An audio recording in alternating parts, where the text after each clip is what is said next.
The wagon hit a rut in the road and Evelyn Hart grabbed the sideboard hard enough to leave splinters in her palm. She didn't let herself cry out.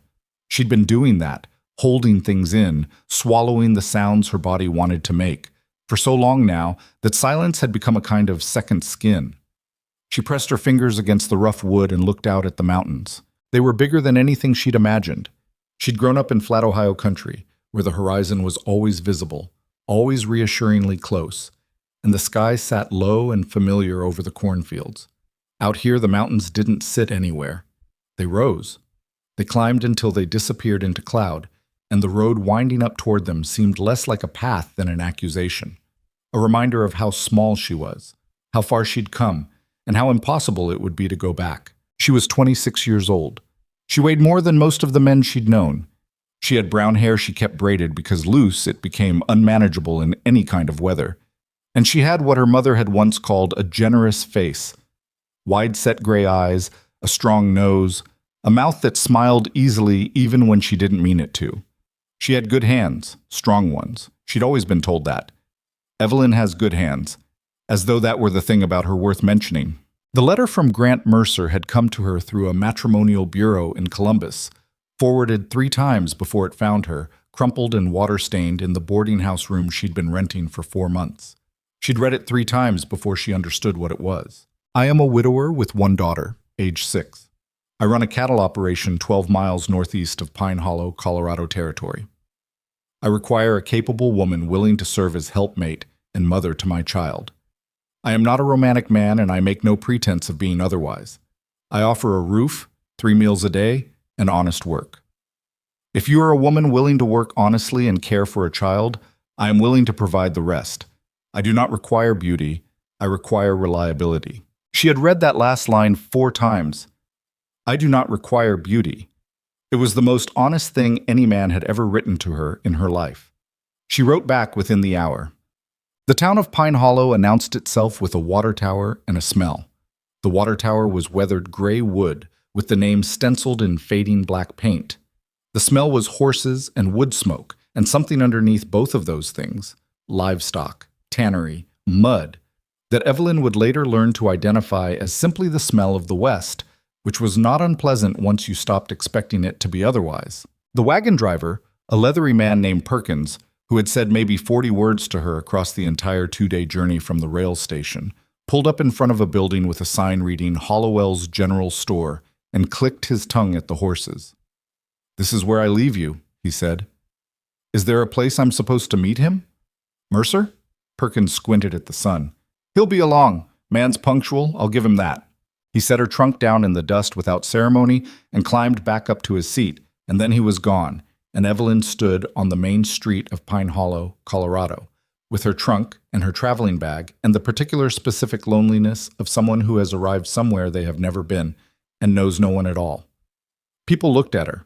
She was used to being looked at, not in the way pretty women were looked at, that slow, admiring scan, the glance that returned, but in the other way, the way that measured and found wanting, the quick assessment, the slight narrowing, the look away. She had learned to absorb it without reacting, the way you learn to absorb cold water. Brace, breathe, keep moving. 2 women stood in front of the millinery shop across the street. They were talking to each other, but they were watching her. One of them said something to the other, and they both smiled, and Evelyn looked at the water tower instead. She had been standing there for perhaps 20 minutes when she heard boots on the boardwalk behind her and turned. Grant Mercer was not what the letter had prepared her for, and also he was exactly what it had prepared her for. He was tall and lean in the way that came from actual work rather than intention, with dark hair going gray at the temples and a jaw that looked like it had been squared off by someone who didn't believe in softness. He wore a good hat, clean but well used, and his coat was decent wool, not new. He had blue eyes, startlingly blue, and they moved over her face with the same frank assessment that hers had been receiving from strangers all morning. But his held something different. Not cruelty, not pity, just information gathering. He was trying to understand what he'd agreed to. She stood up straighter, not because she thought it would help, but because it was the only thing she could do. "Miss Hart," he said. Not a question. "Mr. Mercer." He looked at her trunk. "That everything?" Yes? All right. He picked it up as though it weighed nothing and started walking toward where his wagon was hitched farther down the street. She picked up her bag and followed. Neither of them said anything for a moment. "The Reverend's at the church," he said, without turning around. "We can do it today, or we can do it Monday." She absorbed this. "Today is fine." He glanced back at her just briefly. Something moved across his face that she couldn't name. "Today, then." She would think about that walk to the church for a long time afterward. It was not a long walk. Pine Hollow was not a large town, but it was long enough for the kind of attention she'd already learned this town liked to pay. Grant Mercer was a known man here. She could see that in the way people acknowledged him, a nod from the blacksmith, a brief tip of the hat from an older man in front of the barber shop, and she could see just as clearly the way those same gazes slid from him to her, and what happened in their expressions when they got there. The women were worse than the men, but not by much.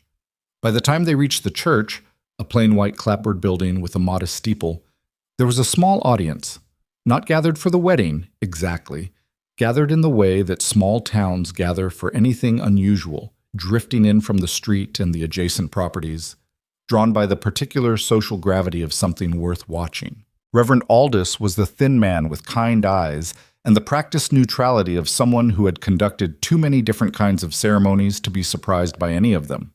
He shook Evelyn's hand with both of his and asked her if she'd come far and seemed genuinely interested in her answer, which was more than most people had managed. The service itself was brief. Grant had arranged it to be brief. She could tell that from how Reverend Aldous moved through it. No embellishments, no extended homily, just the words that were required and a few that were kind. Evelyn held a small bouquet of wildflowers that someone, she would learn later, it had been the Reverend's wife, a practical woman named Dorothea, had left at the front of the church that morning. She could hear the people behind her. Not everything. Fragments. Whispers have a way of carrying in a small room. Can't be serious. What was he thinking? A woman like, poor little Lily. She kept her eyes on Reverend Aldous and her hands still around the stems of the wildflowers, and her breathing slow and even. She had learned this in the boarding house, during the months when money ran out and pride was the only currency left. You could endure almost anything if you breathed correctly. Grant said the words he was supposed to say.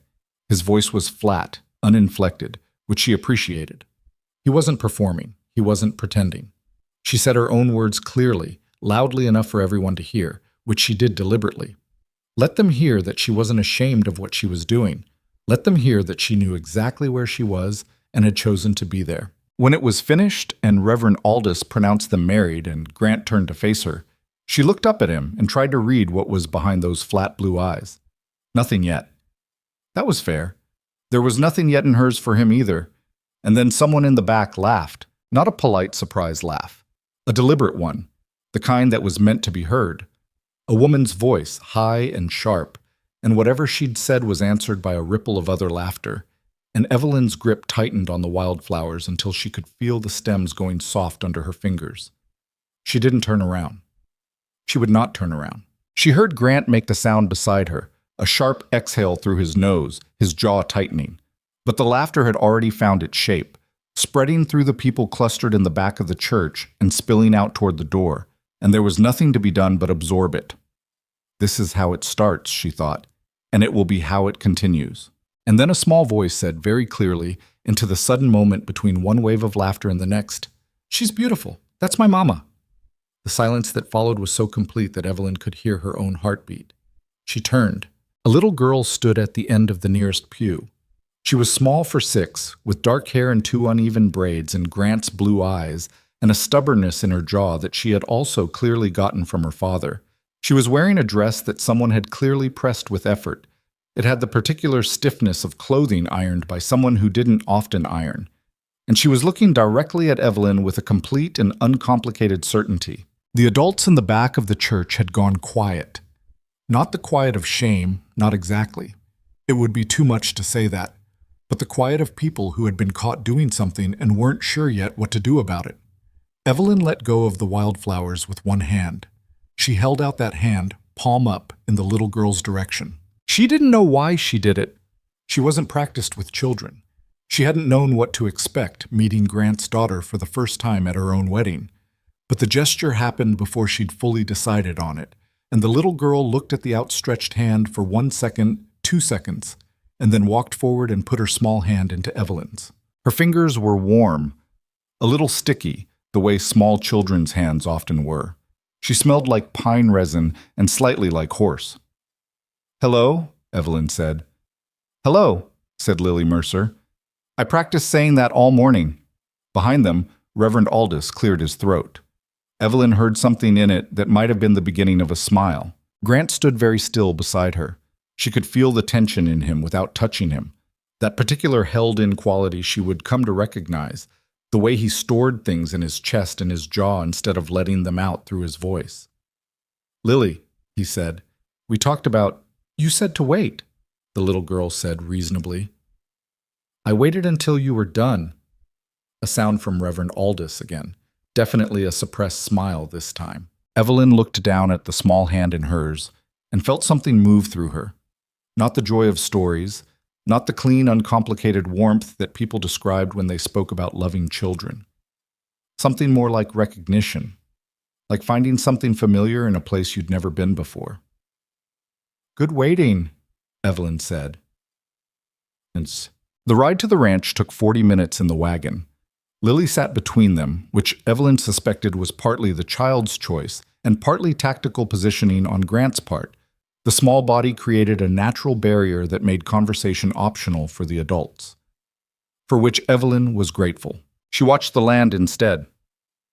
Colorado in August was something she hadn't anticipated, the way the mountains changed color as the light shifted, going from blue-gray to purple to something almost amber in the late afternoon. The grass was drier than she'd expected, the color of old wheat, and the pines on the upper slopes were dark and dense. Hawks circled. Once a deer stood at the edge of a stand of aspens and watched them pass with its ears moving like separate creatures. Lily named things as they went, matter-of-factly, as though Evelyn must naturally want to know. "That rock looks like a dog." "Papa, doesn't that rock look like a dog?" "It looks like a rock," Grant said. "It looks like a dog," Lily told Evelyn confidentially. "He just doesn't want to say so." Evelyn looked at the rock. "It has ears," she agreed. Something, almost nothing, crossed Grant's face. Not quite a smile, not quite amusement, just a very small shift at the corner of his mouth. "It doesn't have ears," he said. "It's a rock." "The top part," Evelyn said, and she pointed, and Lily craned around to look, and Grant kept his eyes on the road, but the shift was still there. The ranch was nothing like what she'd imagined, mostly because she'd imagined something tidier. It was a working property. That was clear in every visible detail. The fence line that had been repaired in 4 places with slightly different materials. The tool shed beside the barn that had a wall half rebuilt in unpainted new lumber. The kitchen garden that was both genuinely productive and deeply overgrown in the parts not currently bearing anything. A big property. Not prosperous exactly, but solid. The kind of place built by someone who knew what they were doing and did it consistently without attention to appearances. The house itself was 2 stories, made of local timber, with a wide porch across the front that caught the afternoon shade. There was a rocking chair on the porch, and a child's boot beside the door, and a long crack in one of the window frames that had been filled with what appeared to be pine tar. It smelled like animals and turned earth, and underneath both, wood smoke. A woman came out onto the porch as they pulled up. She was older, perhaps 60, with a face like weathered iron and hair gone entirely white, and the look of someone who made up her mind about things quickly and infrequently changed it. She looked at Evelyn without expression. "This is Ruth Daly," Grant said, climbing down from the wagon. "She's been with the ranch since before Lily was born. She has a room in the house." "I'll be moving back to my place in town at the end of the month," Ruth said, still looking at Evelyn. "Now that there's a woman in the house." "Mrs. Daly," Evelyn said. Ruth looked at her for another moment. "You're bigger than I expected," she said. "Most things are," Evelyn said. Something shifted in Ruth's iron face. Not warmth, not yet, but a kind of interest. Like a door that had been shut was now standing slightly ajar. "Come inside," Ruth said. "I made supper." Takat. The first week was a kind of education in what she didn't know. She'd told Grant in her letter that she was capable. She'd meant it sincerely. She was capable of many things. She was a good reader, a fast learner, a competent seamstress, and she could do sums in her head that made counting house men reach for their ledgers. She had opinions about land and property and the management of money, and she could argue a legal document clause by clause until the other party gave up from exhaustion. She was not capable, it turned out, of frontier cooking. Ohio cooking was one thing. There was a cast iron range, there were consistent measurements, there was salt pork and cornmeal, and the kind of baking she'd grown up with. Colorado cooking was something else, a wood stove with a mind of its own, game meat that required different handling, beans that had to be soaked at different intervals because the altitude changed everything, bread that either came out like a stone or fell flat, depending on factors she couldn't identify yet. The first morning she tried to make biscuits and they came out wrong in a way she couldn't fully explain. They rose, but unevenly, and the bottoms were burned while the middles were still not quite cooked through, and they had a texture that Ruth, standing in the kitchen doorway, described as something between a rock and a regret. "Thank you," Evelyn said, looking at them. "They're all right," Lily said loyally, taking one anyway. She chewed it with the determined optimism of someone who had decided in advance to like something and was working hard to follow through. "Are they?" Evelyn asked. Lily swallowed. "They have good flavor," she said carefully. "They have no flavor," Evelyn said. "They have the flavor of trying," Lily said, which was so unexpectedly generous that Evelyn had to turn toward the window for a moment. Grant ate one without comment and drank his coffee and left for the barn. His silence was not unkind. It was simply the silence of a man who was giving her space to fail without making it worse by watching. She appreciated it and resented it in equal measure. The laundry was its own disaster. She scorched one of his shirts with an iron that she hadn't realized could reach that temperature because the stove was burning hotter than she'd accounted for, and she used too much lye on the linens and left them rougher than they should be, and she lost one of Lily's stockings somewhere in the process and spent 20 minutes looking for it before finding it had gone behind the wash tub. "It happens," Ruth said. "Not to competent women. Everybody's incompetent at the beginning." Ruth was sorting something at the other end of the kitchen without looking up. "The ones who aren't are just lying." Evelyn looked at the scorched shirt. She thought about the letter she'd written. "I am a capable woman." "I may have overstated," she said. "You did," Ruth agreed. "But so does everyone who writes those letters. And so does every man who places an advertisement. The question isn't whether you overstated. The question is whether what you actually have is worth the difference." She still didn't look up. Whatever she was sorting required all her attention. "And is it?" Evelyn asked. Ruth was quiet for a moment. "The child likes you," she said finally. "I've known that child since the day she was born. She's not easy to fool. Haskasi." She learned by failing repeatedly and then adjusting. She went to the general store and asked Hollowell's wife, a woman named Frances, who had seen too much to be particularly surprised by anyone, to show her how the altitude affected baking times. Frances did, with patient specificity, and threw in several opinions about the Mercer Ranch that Evelyn filed away and did not respond to. She asked Ruth about the stove. Ruth showed her, briefly and without softening, and Evelyn paid close attention to everything Ruth showed her. She asked Lily about the laundry, on the theory that Lily had watched Ruth do it more recently than anyone else had watched anyone do anything, and Lily told her what she'd seen with the detailed observational accuracy of small children who pay attention to adults without anyone knowing. "Ruth always does the heavy things first," Lily explained, "and then the light things, and she moves the iron faster than you do." "How fast did I move it?" Lily demonstrated with her hand. "Slow. Ponderous." "Ah," said Evelyn. She practiced. She failed less spectacularly. She began to figure out the particular personality of the wood stove. It ran hot on the left side, cooler on the right, and the damper needed to be adjusted twice during long baking. And she started producing biscuits that were, while not remarkable, at least edible throughout. "Better?" Ruth said, eating one. "Don't overwhelm me with praise," Evelyn said. A sound from Ruth that might have been a laugh, might have been something else. "Boy." The evenings were the strangest part. After supper, Grant sat at the table with his account books and whatever paperwork the ranch generated, and Lily sat nearby with her slate, doing the arithmetic problems that Grant set her, and Evelyn sat in the chair by the window with whatever mending needed doing. They didn't talk much, but the silence was not exactly uncomfortable. It had the specific quality of people who didn't need to fill every moment with noise, which was new to Evelyn, who had spent most of her adult life in the relentless social noise of boarding houses. She watched Grant when he wasn't looking.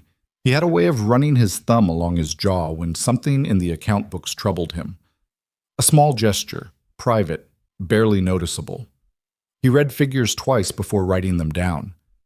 When Lily asked him something, he stopped what he was doing completely before answering, which she found she respected.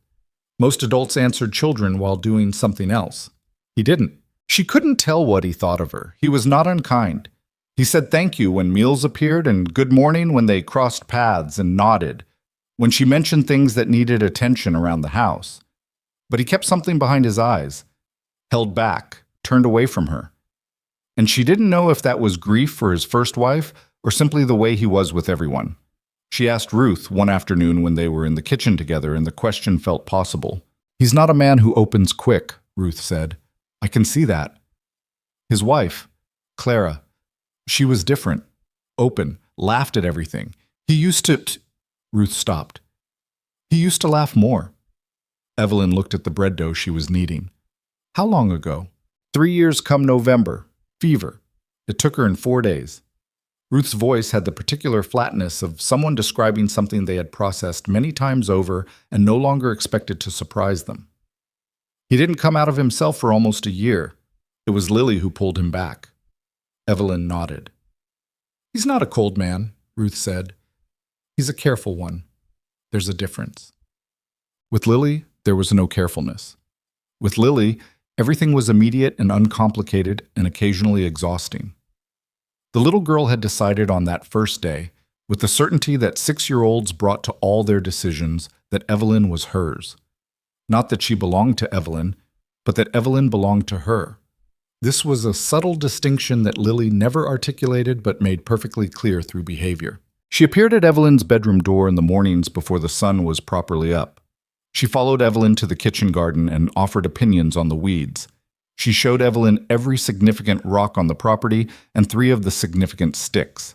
She narrated her days in real time, the way some children did, providing commentary on what she was doing and seeing as she went, apparently requiring no response but responding to every response provided. "Do you ever stop talking?" Evelyn asked her once, not unkindly, when they were coming back from the chicken coop. Lily considered this seriously. "Sometimes when I'm asleep," she said. "And when you're awake?" "Talking is how you know what you think," Lily said, with the authority of someone who had figured this out and considered the matter settled. Evelyn looked at her, this small, complicated person with her father's eyes and her braids coming loose and a piece of straw in her hair. "That's not the worst philosophy I've ever heard," Evelyn said. Lily beamed, evidently taking this as complete agreement. "What?" She hadn't told him about Clara yet. Her sister, she meant. Her sister whose name was Clara, who had left Ohio 2 years before Evelyn did, chasing a man who had turned out to be the kind of man women chased at their peril, and who had written once from somewhere in Kansas and then not again. Evelyn had spent 6 months in Kansas looking.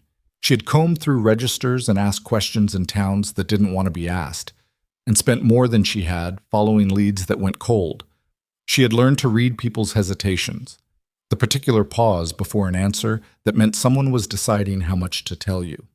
She had gotten good at that pause, good at waiting it out, good at understanding what came after it. Clara was somewhere west of where she'd last been traced. That was all Evelyn had. Somewhere west, last known letter postmarked from a town that didn't appear on half the maps she'd consulted, carrying with her whatever remained of a life that had taken a very wrong turn. She hadn't mentioned this in her letter to Grant. She'd mentioned it to no one. The search had consumed so much of the last 2 years that she'd come to think of it as internal, something she carried the way you carry an old injury, not invisible, but not for public display. She would tell him. She knew she would have to. A husband, even a practical one, even one who'd married her primarily for household function and child rearing, had a right to know what his wife was carrying. She just needed to find the right moment, and the right moment kept not arriving. The town was another matter. She had to go in for supplies twice in the first 2 weeks, and each time she went alone, Grant was working the cattle, and Ruth was headed back to town for good at the end of the month, and Lily couldn't be left by herself. Both times she felt the town's attention like weather. Not everyone was unkind. Francis at Hollowell's was brisk and useful. The blacksmith, a large taciturn man named Sutter, treated her with the same wordless efficiency he apparently treated everyone. The man who ran the feed store nodded at her with professional courtesy. But there were others. A group of women outside the dressmaker's shop who fell silent as she passed, and she could hear the conversation starting again as soon as she'd gone a few steps. A man in front of the saloon who said something to his companion when she walked by that his companion found funny. The woman at the church, she'd placed her now, one of the ones from her wedding day, who greeted her with a smile so sharp it barely qualified as a smile at all. "You've settled in all right?" the woman asked. Her name was Mabel Forsythe. She was the wife of the town's only lawyer, which gave her a particular kind of social position that she used with precision. "Getting on," Evelyn said. "Grant Mercer's ranch is quite isolated," Mabel said, with the specific sympathy of someone who is not sympathetic at all. "It must be difficult for someone from back east. All that space, all that quiet." "I find I prefer it," Evelyn said. "Do you?" Mabel smiled. "I suppose one has to." She walked away and Evelyn stood in front of the dry goods shelf and breathed through it, the way she'd learned to do, and after a moment she picked up what she needed and carried it to the counter. "Let them watch," she thought. "Let them say what they'll say. You've survived worse audiences." This was true. She had. But survival had a cost, and she was beginning to count the cost here, in this dry mountain air, in this town that had already decided what she was and wasn't bothering to revise the assessment. It was Lily who changed things at home. Not all at once. Slowly, the way weather changes, through accumulated small events that only look like a pattern when you look back at them. The child was lonely in a way she didn't fully understand herself. She'd been without a mother for 3 years, which at 6 meant she'd been without a mother for half her life. And she had adjusted to this. Children adjust to things with brutal efficiency, but the adjustment had its costs. She was serious in ways that children her age sometimes weren't. She watched adults with attention that went beyond ordinary curiosity. She stored things up. She started coming to Evelyn with questions she hadn't brought to her father. Why does bread rise? What makes the sky change color at sunset? Why do some horses spook and others don't? She had strong opinions about the answers even before she received them, and she stated these opinions clearly and then listened with genuine attention to whether they were correct. Evelyn answered everything directly. No simplification, no condescension. If she didn't know the answer, she said so, and they figured it out together, which Lily appeared to find more satisfying than being told a simplified truth. "Ruth used to say she didn't know things too," Lily told her one afternoon, "but I don't think she meant it. I think she just didn't want to explain." "Sometimes adults don't want to explain," Evelyn said. "It's not always laziness. Sometimes the honest answer is complicated." "Is it complicated why the sky is orange? It's about light and air and how far the light has to travel through the air? Like how the water in the bucket looks different at different depths?" Evelyn looked at her. "Exactly like that." Lily was quiet for a moment, processing. Then, "You're good at explaining." "I had a sister who asked a lot of questions," Evelyn said. The words were out before she'd decided on them. She felt the familiar shift, the way that particular subject always pulled at her, like a loose thread in fabric that caught on everything.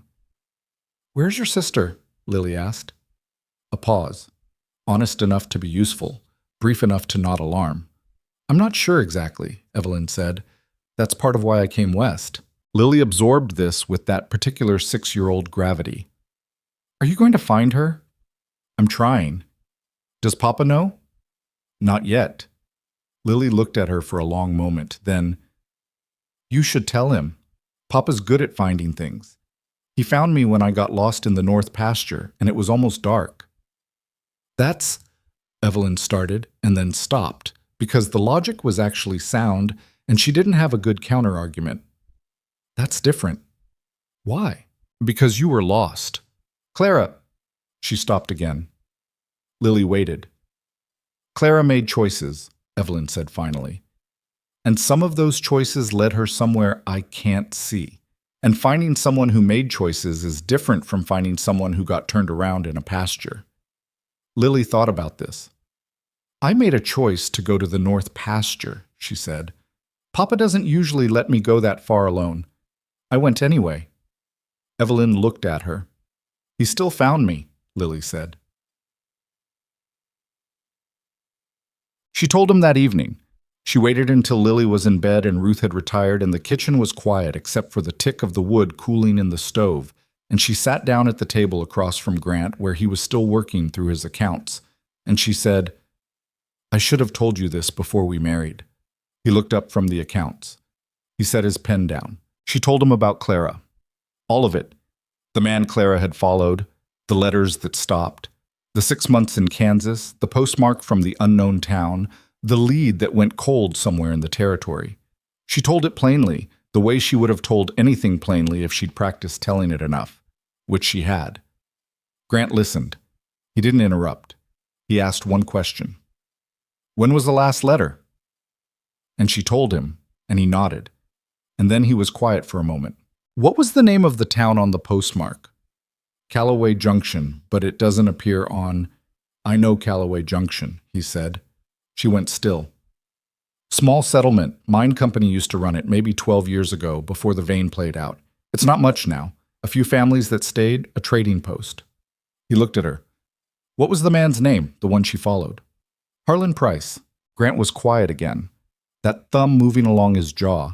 She recognized it now. He was thinking through something. I'll ask around, he said finally.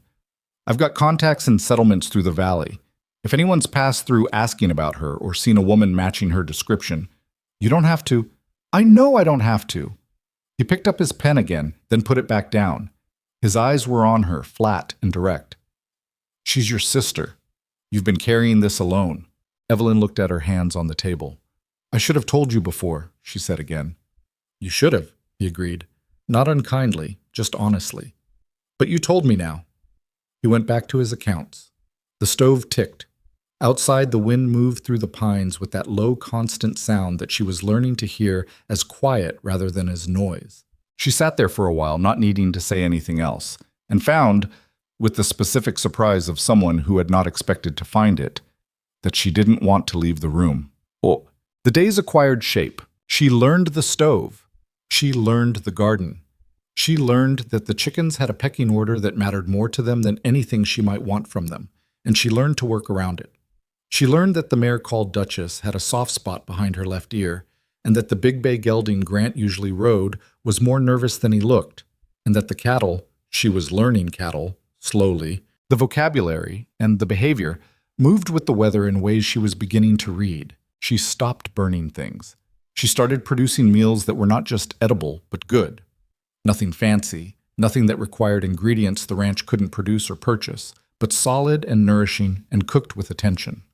Grant ate without comment, which she'd learned was his version of a compliment. Ruth, before she left at the end of the month, gave her a piece of dried apple cake that she'd made from a recipe she'd never given anyone. She set it on the kitchen table one morning without explanation. Ruth, don't make a thing of it, Ruth said. It's a recipe. It'll keep. She left 3 days later, and she hugged Lily for a long time and shook Grant's hand and looked at Evelyn for a moment with those iron eyes. The child's good, she said. Keep being honest with her. She knows the difference. Evelyn nodded. Ruth left, and the ranch settled into its new configuration. The three of them, uneven and unfinished and in many ways still strangers to each other. And something shifted in the air of the house that Evelyn couldn't quite name. It was quieter, and somehow also fuller. She was in the kitchen garden when she heard horses on the road, more than one horse, moving at a pace that was neither casual nor urgent, deliberate, the way people moved when they'd made up their minds about something. She straightened up from the tomato plants and looked toward the road. 2 riders. One she didn't recognize. A big man on a gray horse, dressed in the kind of traveling clothes that suggested he'd been on the road for a while. The other she also didn't recognize, but she recognized the type. Lean and watchful, with something careful and still about him, the way a coiled thing was still. They stopped at the gate. The lean one looked at her. He had pale eyes, she couldn't tell the color from this distance, and a smile that didn't involve any part of his face above his mouth. "Afternoon," he said. "This the Mercer place?" "It is," she said. She kept her hands loose at her sides. "Can I help you?" Looking for Grant Mercer, he said. Old acquaintance. Something she couldn't name moved through her. Not fear exactly. Something adjacent. He's in the barn, she said. I'll let him know you're here. The lean man's smile didn't change. That'd be appreciated, he said. Tell him Dorian Voss says hello. She walked to the barn steadily, not hurrying, while the name she'd just heard arranged itself into something she didn't understand yet, but recognized. In the way you sometimes recognize the beginning of a storm by a change in the quality of the light before the clouds arrived. Dorian Voss. She had never heard the name before, but Grant had, she was certain. She didn't know how she was certain. She just was. She stepped into the barn's shade and said his name, and when he looked up from what he was doing, she watched his face change. And she knew she'd been right. She told him who was at the gate, and she watched Grant Mercer go very still in the way that meant something was not the kind of thing you were ready for, no matter how long you'd known it was coming. Grant didn't move right away. That was the thing she noticed. The absolute stillness that came over him when she said the name. Like a man who'd heard a sound he'd hoped never to hear again, and was taking one last second to confirm it was real before he had to deal with it. Then he set down the piece of harness he'd been working on, set it down with a deliberateness that told her he was managing himself carefully, and he walked past her toward the barn door without speaking. She followed. Dorian Voss was still at the gate. He hadn't dismounted, which told her something. A man who stays on his horse at another man's gate is a man who's keeping his options open. He was watching Grant cross the yard with those pale eyes and that same small smile, and there was something in the way he watched that reminded Evelyn of the way certain animals watched things, patiently, without hurry, in the full confidence that the watching would be useful eventually. Grant, he said. It's been a while. 7 years, Grant said. He stopped about 10 feet from the gate. He didn't open it. 7 years, Dorian agreed, as if the number pleased him. You look the same.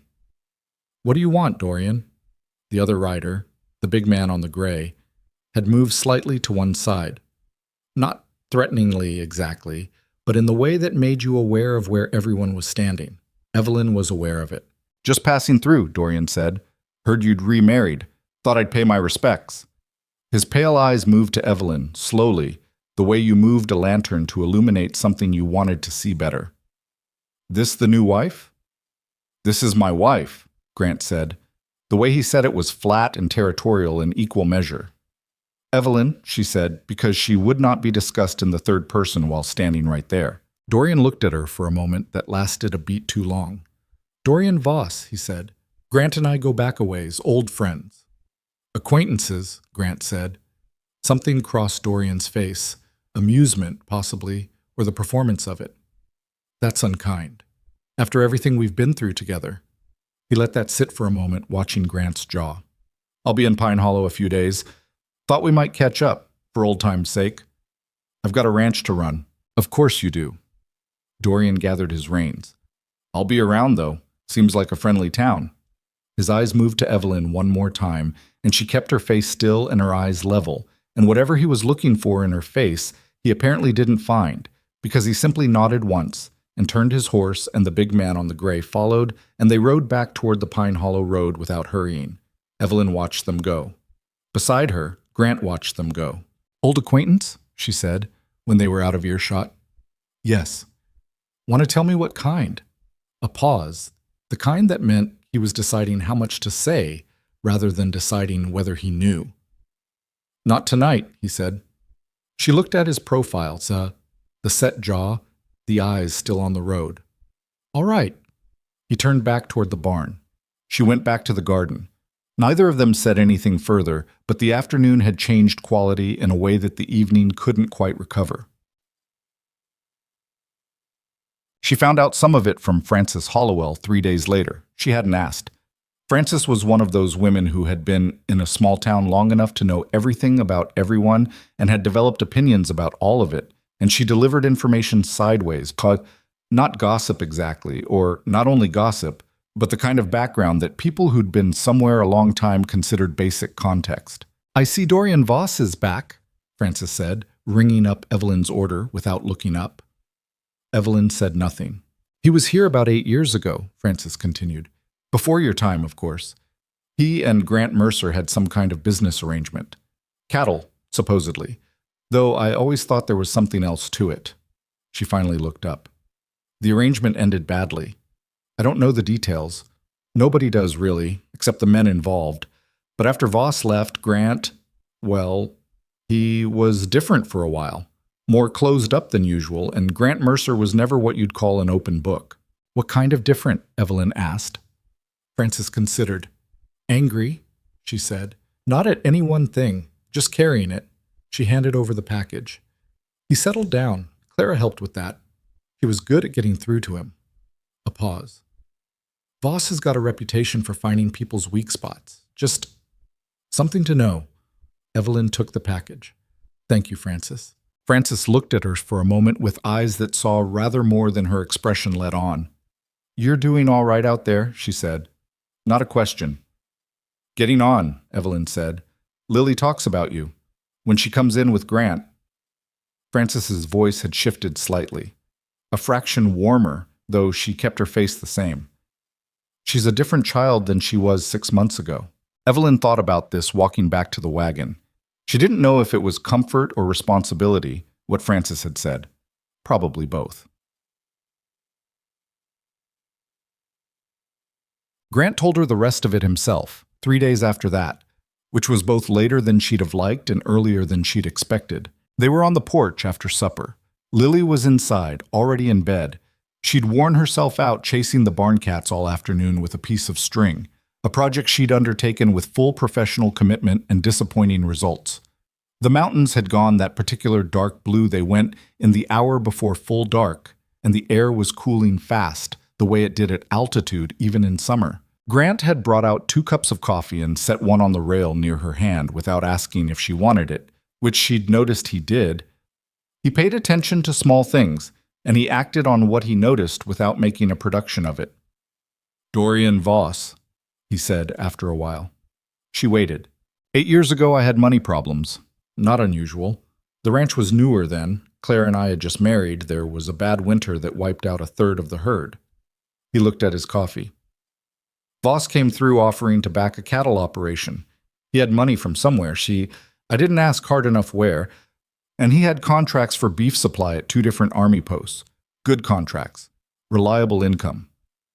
And the money was legitimate. The contracts were real, but Voss had methods. He stopped. What kind of methods? Grant turned his coffee cup in his hands. He had a way of acquiring things.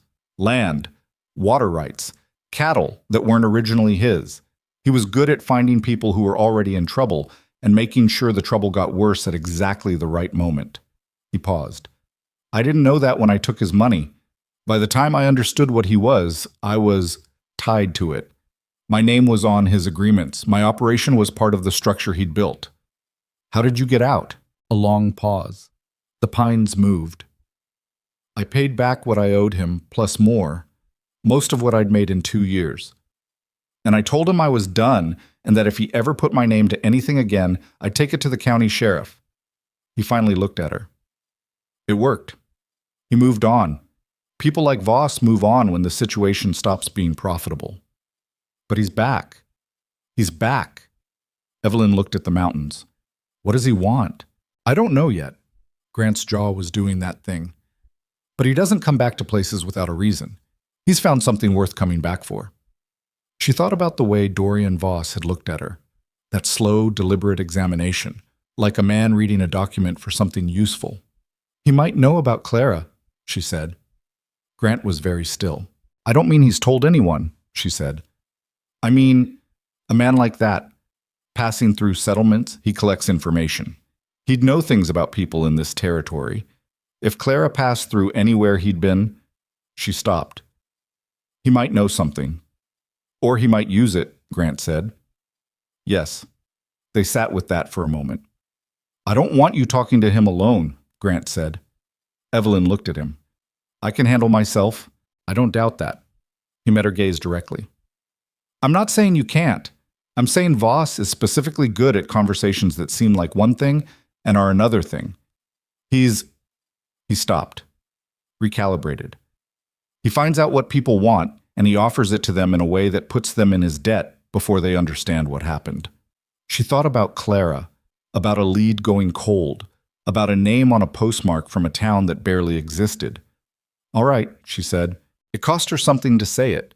He saw that. She could tell he saw it. And he didn't push further. Voss appeared in town every day that week. She heard about it from Francis, from the feed store man, from the woman who ran the laundry on the edge of town. He was making himself visible and pleasant in the specific way of a man who wanted to be visible and pleasant. He bought drinks at the saloon. He had conversations with people. He asked the kinds of questions that seemed like friendliness, but were actually surveying the landscape. And then Mabel Forsyth's husband started asking questions. Gerald Forsyth was the town's lawyer, and he was the kind of man who had absorbed his wife's sharp edges without acquiring any of her actual intelligence, which made him effective in a particular limited way. He was good at the paperwork of pressure, at finding the legal form for things that weren't quite right, at the small procedural intimidations of documents and deadlines. He came to the ranch on a Wednesday in his good suit, riding a horse that was too fine for a man of his means, and he had papers. Grant met him at the gate. Evelyn watched from the porch. She couldn't hear the words clearly. They were pitched low, two men having a conversation they wanted to keep contained, but she could read the body language, and what she read made her set down the mending she'd been holding and pay close attention. Grant's posture was the careful stillness she recognized. Forsyth had the papers out and was pointing to something on them with one finger. After about 10 minutes, Forsyth got back on his horse and rode away. Grant stood at the gate for a moment, then came toward the house. His face was doing almost nothing, which she'd learned meant he was doing a great deal of work internally. "What was that?" she asked when he reached the porch. He handed her the papers. She read them. She read them again. It was a notice of claim on a water source, the secondary stream that fed the northern part of the ranch's pasture land.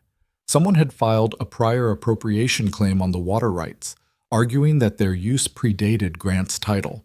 The claim was signed by a holding company she'd never heard of. The attorney of record was Gerald Forsyth. "Where did this come from?" she said. "Voss," Grant said. It wasn't a question. "The holding company," she was already reading the corporate name again, "Ridgeline Land and Cattle Holdings." She looked up. "Have you ever seen this name before?" "No, but that doesn't mean anything. Voss has used a dozen different company names over the years." She read through the claim a third time carefully. There was something wrong with the filing date. The claim had been logged 3 weeks ago, but the prior appropriation argument cited use history going back 8 years. That history would require documentation, witnesses, a paper trail. "This is weak," she said. Grant looked at her. "The prior use claim. It requires documented continuous use. 8 years of it. You can't manufacture that after the fact without—" She paused. "Unless someone's willing to sign a false affidavit. Has anyone near the stream changed hands recently? Any neighboring property?" Grant thought. "Callum Brent sold the northeast quarter of his property last spring. I didn't pay much attention to who bought it. Seemed like a standard sale." "Was Forsyth involved in the sale?" A pause. "He's the only lawyer in town." Evelyn looked at the papers again. The specific shape of it was becoming clearer. Take a weak legal claim, file it just before a key grazing season, and use it to force a negotiation. Either buy out the claim for more than it was worth, or spend the season fighting it while the cattle went without adequate water. "He's trying to squeeze you," she said. "Yes." "Into what?" Grant was quiet. "I'd have to guess. He wants access to something, land or money or both. If my operation gets tight enough, if the water issue costs me enough in one season—" He stopped. "I've got good land here. Better than it looks because of the water access. If someone could get me to sell at the wrong moment, he'd buy low. Or hold the deed as collateral on a loan. That's another way." His voice was carefully flat. "I've seen him do it before. With the Lathrop Ranch 5 years ago. They lost it in 2 seasons. She looked at the document. She thought about what she knew, which was different from what she'd known 2 months ago when she arrived. Different in useful ways. She'd spent evenings in the kitchen reading what legal documents Grant kept in the house. Deeds, land surveys, water agreements, cattle contracts. She'd done it partly from her own instinct to understand a place by understanding its paperwork, and partly because there was nothing else to do in the evenings, and the alternative was sitting still with her thoughts, which she'd never been good at. "Let me look at the county land records," she said. He looked at her. The prior appropriation claim has to rest on something, some documented use history. If there's no actual paper trail, if the historical record doesn't support 8 years of prior use, then the claim is hollow. Forsyth would know that, which means either he has the documentation or he's bluffing on the assumption that you won't check. The county records are in Mill Haven, Grant said. 40 miles. I know. He was quiet for a moment. You know how to read land records? I can learn what I don't know, she said, which was true. It was how she'd gotten through most things. Grant looked at her for a long moment, not the assessing look he'd first given her at the wagon, but something different, harder to name. I'll take you Thursday, he said. Wednesday night, Lily had a nightmare. Evelyn heard her through the wall. Not a loud sound, just the particular kind of waking cry that children made coming out of bad dreams, disoriented and not yet certain where they were. She was out of bed and into the hallway before she'd fully decided to do it, some reflex operating faster than thought. Lily was sitting up in her bed with her eyes open, still halfway in the dream, and when Evelyn sat on the edge of the mattress and put a hand on her back, the child startled and then immediately leaned into her with the boneless trust that children had, the complete letting go of weight. I'm here, Evelyn said. It was a dream. Lily didn't say anything for a while. She breathed against Evelyn's arm. There was a man, she said finally. In the dream. He was at the gate. Evelyn kept her hand moving in slow circles on the small back. It was a dream. He had pale eyes, Lily said. Evelyn's hand stilled for a moment, then continued. He's gone, she said. You're safe. Lily was quiet again, then, I don't like him. You don't have to. Papa doesn't like him either. I can tell. She shifted, pulling the blanket up. Papa tries to hide when he doesn't like something, but he moves different. Evelyn thought about this. Moves different how? Like he's carrying something heavy, Lily said, her voice going foggy with returning sleep.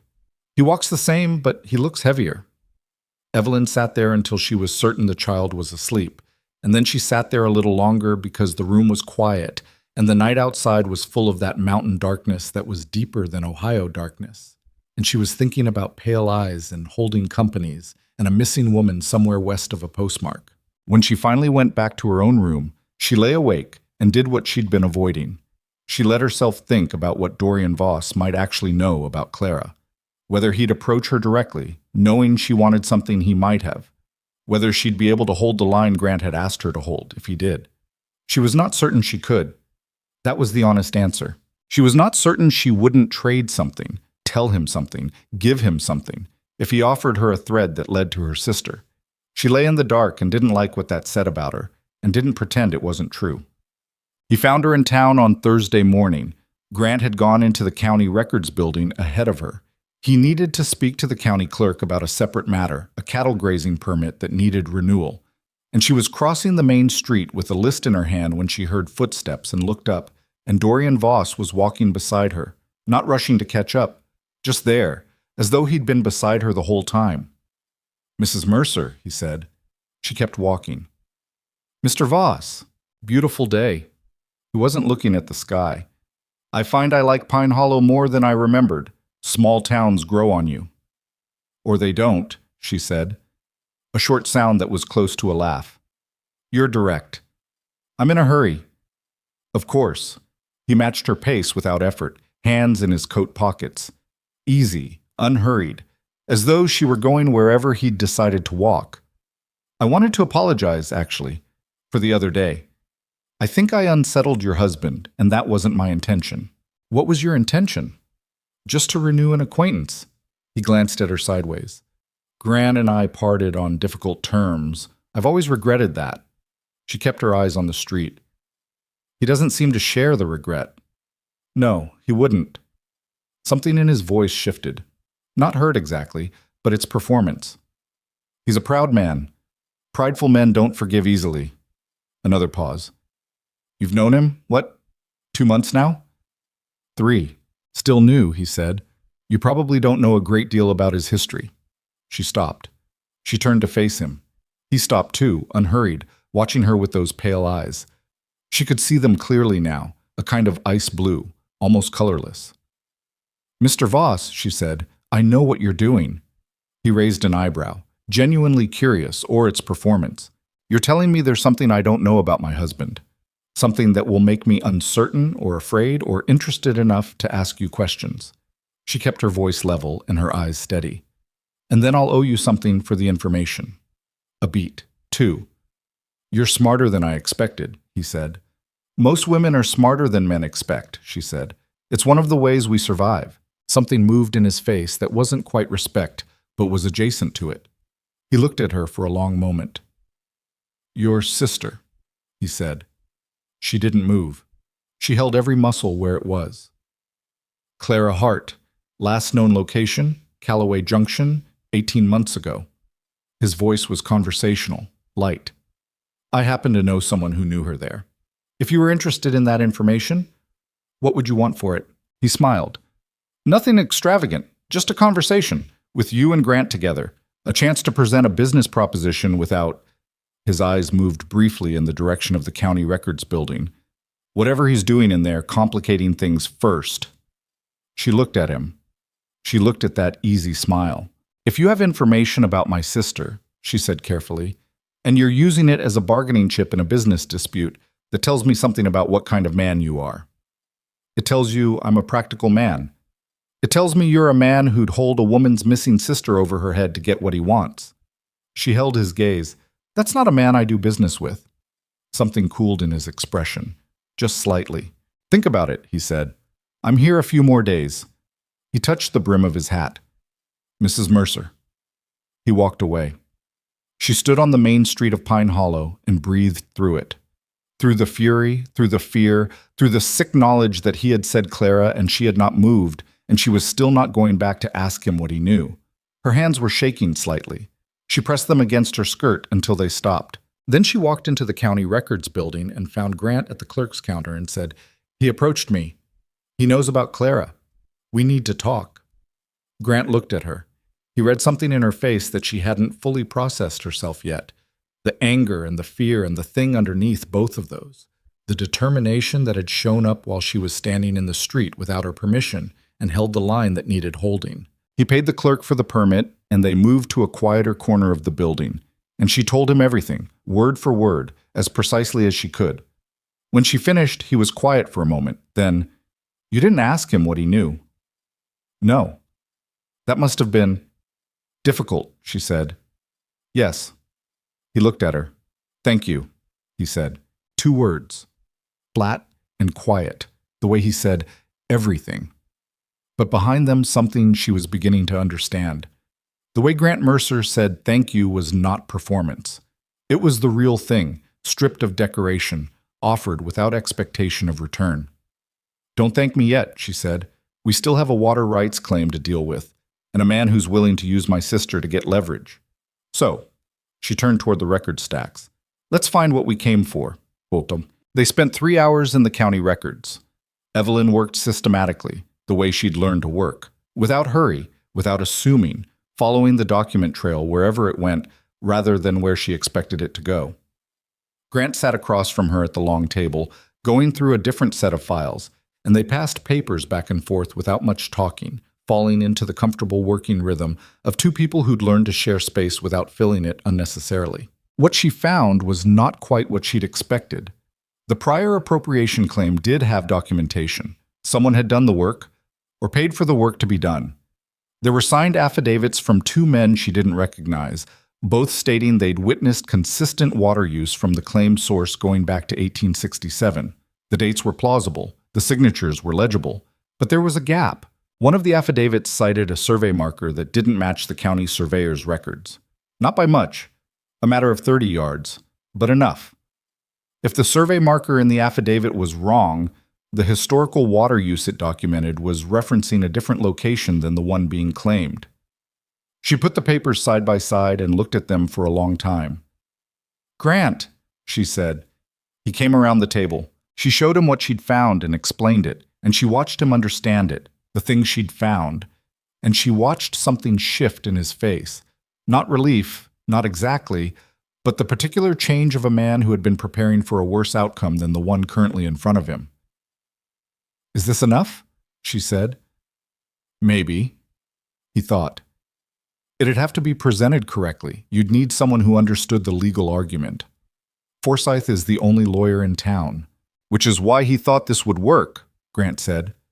Is there anyone in Millhaven? There might be. He was looking at the documents.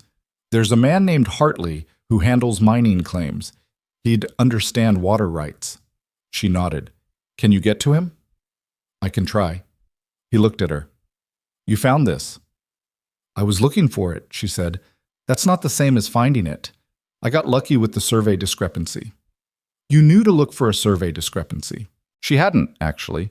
She'd found it because she'd been reading carefully rather than looking for anything specific. But she understood what he was doing. He was giving her the credit, and she understood why. And she also understood that this was not the moment to push back on it. We found it, she said instead. He looked at her for a moment. Then he gathered the relevant documents, carefully, noting which pages came from which file, and they went to ask the clerk for copies. The ride home was quieter than the morning had been, but a different kind of quiet. Lily had stayed with the Hollowell family for the day. Frances had offered, with the brisk generosity of a woman who did not make offers she didn't mean, and so it was just the two of them on the wagon road back toward the ranch, with the afternoon shadows starting to stretch long across the mountain grass, and the air beginning to carry the first hint of the cold that would become significant by nightfall. After a while, Grant said, Clara. She looked at him. I'll send a letter to a man I know in Callaway Junction. He owes me a favor from a long time ago. He'll know if anyone matching her description was there and where they might have gone. She was quiet for a moment. You don't have to. You said that before. I told you then. He kept his eyes on the road. She's your sister. You've been looking for her 2 years. That's not nothing. The wheels moved over the road. A hawk crossed ahead of them, unhurried. He knows something, she said. Voss? Or he thinks he does. Enough to use it. Then we work faster than he does. She thought about the man who'd walked beside her on the main street, so easy, so certain, who'd known Clara's name, who'd said 18 months ago like he was reading from a file. What happens if he does something with it, she said, if he tells people? About Clara, about why I came west. Grant was quiet for a moment. What's the worst they'd say? She looked at him. That I married you under false pretenses. That I had an ulterior motive. That that my being here isn't what it appeared to be. He turned his head slightly. Is it false pretenses to not tell a man everything about yourself before you've known him 3 months? Some people say a lot of things, he said. Most of them aren't worth listening to. She looked at the road. They'll say it anyway, she said. Let them. His voice was quiet and completely steady. You're here. You work. You take care of Lily. Whatever you came west carrying, that's yours. It doesn't change what you've done here. She looked at him. His profile was the same as always. Jaw, hat brim, eyes on the road. It might matter to you, she said, if people talk. People already talk. He glanced at her, just briefly. They talked the day you got off that wagon. It hasn't stopped. She turned back to the road. Her chest felt strange, tight and also somehow released, which was a contradiction she couldn't quite explain. All right, she said after a while. All right, he agreed, and they rode the rest of the way home through the long mountain afternoon, with the papers on the seat between them and the problem not solved but at least defined, which was the beginning of solving it. The letter to Grant's contact in Callaway Junction went out on Friday, carried by the mail rider who came through Pine Hollow every 6 days. Evelyn watched Grant seal it and hand it over and felt the particular helplessness of having done the only thing available to do and then having to wait for it to matter. Waiting had never suited her. It was the one discipline she had never fully acquired, no matter how many times circumstances had required it. She could be patient in a room. She could hold her tongue in a conversation.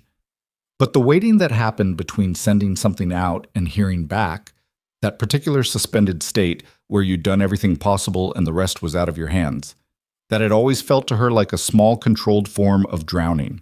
She threw herself into the ranch work the way she'd been throwing herself into everything since she arrived, with the focused attention of someone who needed her hands too busy to leave her mind unoccupied. The kitchen garden was at the end of its summer production and needed clearing and preparation for the cold months ahead. She did that, The root cellar needed inventory and reorganization before the fall stores came in. She did that too, going through every shelf and jar and bag with the systematic thoroughness of someone who found comfort in order when everything else was uncertain. Lily helped, or rather Lily accompanied her and provided commentary, which was its own kind of help.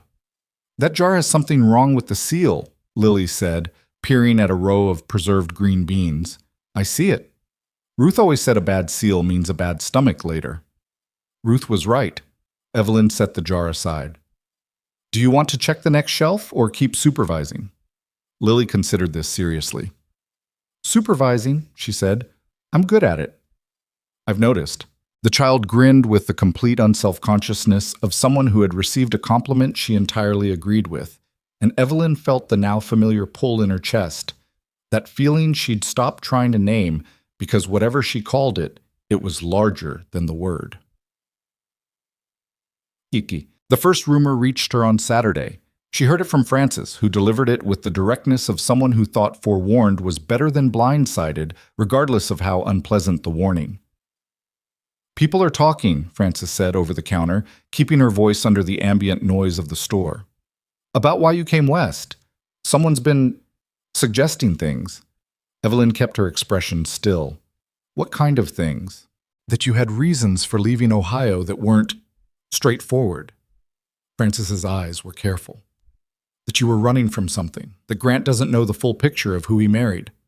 The phrasing was deliberate. Reasons that weren't straightforward. It was exactly vague enough to imply everything and commit to nothing, which was the particular art form of this kind of damage. "Who's saying it?" Francis pressed her lips together. "You can guess." She could.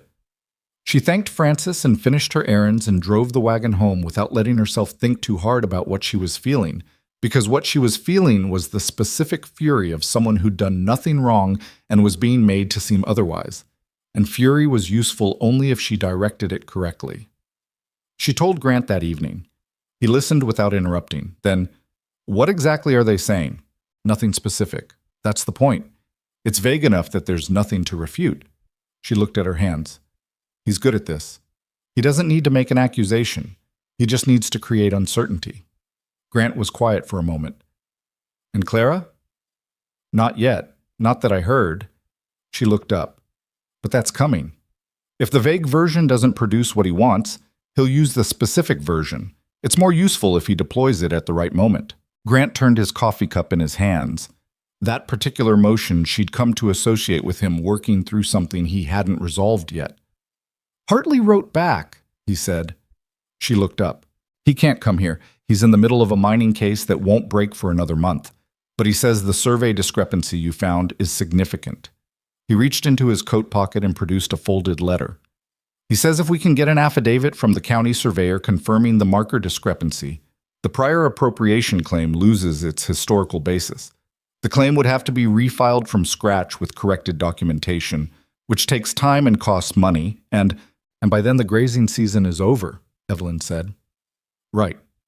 So what Voss needs is to delay us, to keep the claim in play long enough to force the issue." "Yes." She thought through it. "The county surveyor is in Mill Haven." "He is. And getting an affidavit from him requires, what, an inspection? A formal request?" "A formal request to the county office, reviewed by the surveyor, and then a site visit to confirm." He looked at her. "It takes a few weeks, under normal circumstances." "Can we make them abnormal?" A pause. "I know the county commissioner. We went to school together years ago. It's a stretch, but..." "Write to him," she said. "Tonight." He looked at her for a moment. "We're not going to sit here and let him run his clock," she said. "We do what we can do, and we do it faster than he expects us to." Something moved through Grant's eyes. Not surprise, exactly. More like recognition, as if he was seeing something he'd suspected was there and was now confirmed. "All right," he said. Sunday brought the worst of it. She'd gone to town with Lily. Grant had cattle work that couldn't wait. And they'd stopped at the general store and then at the small schoolhouse where the town's teacher, a thin young man named Abbott, ran a Sunday reading group for the children.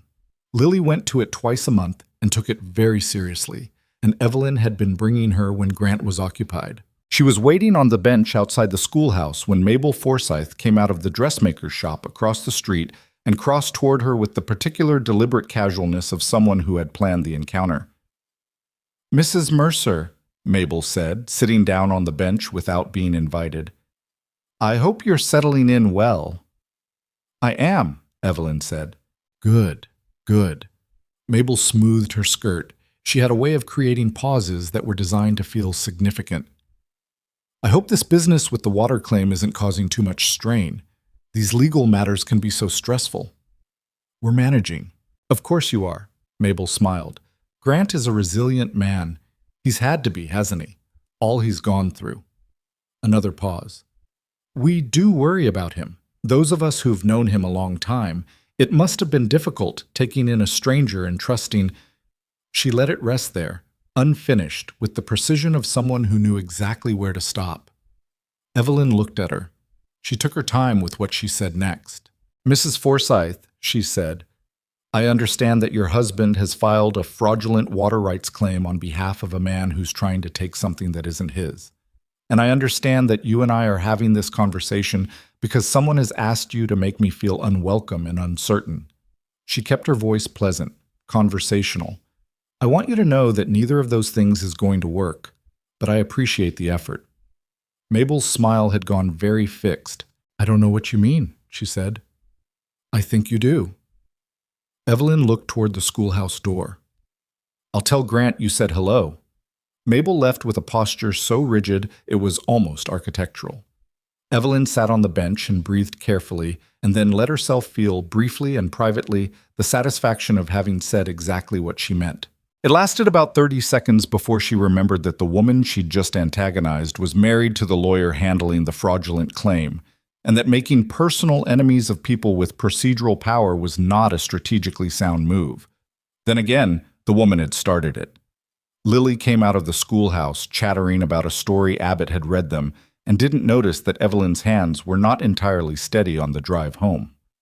The encounter with Dorian Voss that she'd been expecting, the follow-up to their street conversation, the next move, came on Monday, and it came at the ranch instead of in town, which told her he was escalating his timeline. He came alone this time. No big man on the gray horse, just Voss on his own animal, riding up the road in the mid-morning, and Evelyn saw him from the kitchen window while Grant was out checking the north fence line, and Lily was inside doing the arithmetic problems Grant had left her. She went to the porch. "I told you I'd be around," he said, from his horse. He hadn't dismounted, same as before. "I remember," she said. "Is Grant here?" "He'll be back before long." She leaned against the porch post with her arms crossed. Not aggressive, just clear. "You're welcome to wait." He looked at her with those ice-pale eyes for a moment, then dismounted and tied his horse to the fence post and came toward the porch, and she watched him come with the particular focused attention of someone who was tracking everything at once. His hands, his pace, the angle of his approach. He stopped at the bottom of the porch steps. "I hear you've been doing some research," he said. "County records." "We had some questions about a water claim," she said. "Questions." He smiled. "You found something." She said nothing. "You found something," he said again, without the question this time. "And now you're working on an affidavit from the county surveyor, which is a smart move." He put one foot on the bottom step. "Might even work." "Might," she said. "The thing about legal processes," he said conversationally, "is that they take time. And while they're happening, other things happen too. People talk, perceptions shift." He looked at her carefully. "I could make this easier, for everyone." "I'm listening," she said, not because she intended to agree to anything, but because she wanted to hear how he framed it. "Drop the surveyor request. Let Forsythe's claim go through as filed. In exchange," he paused, with the timing of a man who knew where his leverage was. "I can tell you where Clara is." The name landed the way it always did, like something physical. "You know where she is," she said, flat, controlled. "I know where she was as of 2 months ago. And I know who she was with and where that person typically operates. That's more than you have." It was more than she had. That was the maddening truth. "And if I agreed," she said, "and gave you what you want, what guarantee do I have that you actually know anything?" He reached into his coat and took out a folded piece of paper and held it out. She came down one step and took it without touching his hand and unfolded it. It was a letter, short. handwritten in a script she would have known anywhere, smaller than it used to be, more cramped, but unmistakably Clara's. The particular way she formed her lowercase e identical to a way she'd had since she was learning to write. I am in Dry Creek, working at the Hartfield boarding house. I am all right. I don't want anyone to look for me. Please don't look. Her hands had gone very still. She read it twice. Where did you get this? She said, and her voice came out quieter than she'd intended. Does it matter? Yes. He shrugged. A man who does business in Dry Creek owed me something. The letter was part of a settlement. He watched her face. She's there, Mrs. Mercer. Or she was 2 months ago. Dry Creek is a real town, mining settlement, about 60 miles southeast of here. The Hartfield boarding house is a real establishment. She looked at Clara's handwriting. I don't want anyone to look for me. Something in her chest was doing several things at once. The relief of knowing Clara was alive and had been alive 2 months ago and had been articulate enough to write, and the cold edge of that last line, and the knowledge that this man was holding her sister's letter like a card in a game and smiling at her over it. I need to keep this, she said. That's the original. He was watching her carefully. I can see why you'd want it, but it has, he paused, value to me as a negotiating tool. She looked up from the letter. She looked at him directly and let herself, for one deliberate moment, be entirely readable. This is my sister, she said. I know. She wrote this to someone who was supposed to care about her, and somehow it ended up in your pocket as a bargaining chip. That's an uncharitable way to... It's an accurate way. She folded the letter and held it out toward him. Here's what I'm going to tell you, Mr. Voss. I am not going to help you steal my husband's water rights. I am not going to ask him to let your fraudulent claim go through, and I am not going to exchange one for the other. Her voice was steady, which surprised her a little because her hands were not. Dry Creek is 60 miles southeast. I now know my sister's name has been there. I can find the Hartfield boarding house without your help. Biti tati isatien wet. He took the letter back. Something in his face had cooled. The claim is going to be tied up in county review for weeks, he said. A lot can happen in a few weeks. Yes, she said, it can. She went back up the steps and into the house and closed the door. She stood in the kitchen for a moment with her back against the door, and she pressed her palms flat against the wood behind her, and she breathed, in and out, measured. From the other room, Lily's voice. Evelyn? Who was that? Someone doing business, Evelyn said. Are you finished your arithmetic? Most of it. Finish the rest, Evelyn said. Then I'll check it. She stood against the door for another moment. Then she went to the sink and poured herself a cup of water and drank it, and was steady by the time Lily appeared in the kitchen doorway with her slate. She told Grant that night. All of it. Clara's letter, the name of the town, Voss's offer, what she'd said to him. Grant listened the way he always listened, completely, without interruption, with that quality of attention that meant he was storing everything rather than just catching the headlines. When she finished, he was quiet for a moment. Dry Creek, he said. You know it? I know of it. It's a mining settlement. Been there about 4 years, not large. He looked at her. 2 months ago she was there. That's recent enough to be useful, she said. Yes. And the letter said she didn't want to be found. She looked at the table. Evelyn. His voice was careful. Did she mean it? I don't know, she said honestly. People say things when they've gotten into something they're ashamed of. They say don't look when what they mean is don't find me like this. She paused. Or they mean it. I don't know which. But you want to go. I need to know she's safe. She looked up. Those are different things. I'm not going to drag her back against her will.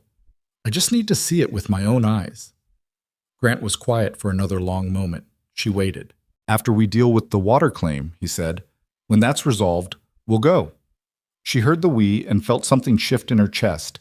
She didn't know what to do with it, so she didn't do anything. We don't know how long the claim will take, she said. I wrote to Commissioner Dale yesterday. I pushed hard. If he can move the surveyor inspection up. He stopped. 2 weeks, maybe 3. After that. She nodded. She wanted to push back. She wanted to say 3 weeks is too long. She could be gone. She could move on. She understood why Grant was saying it. The ranch's stability had to come first, and a water rights fight left unresolved could cost them everything, and after was a reasonable answer when now wasn't possible. She still hated it. "All right," she said. Grant looked at her. She could tell he knew what the agreement cost her, and she could tell he wasn't going to minimize it by saying something soothing. 2 weeks, he said instead. "I'll move it as fast as I can." On Tuesday, Voss moved past suggestion and into action. Gerald Forsyth filed a supplementary motion in the county court, one that their attorney contact Hartley hadn't anticipated.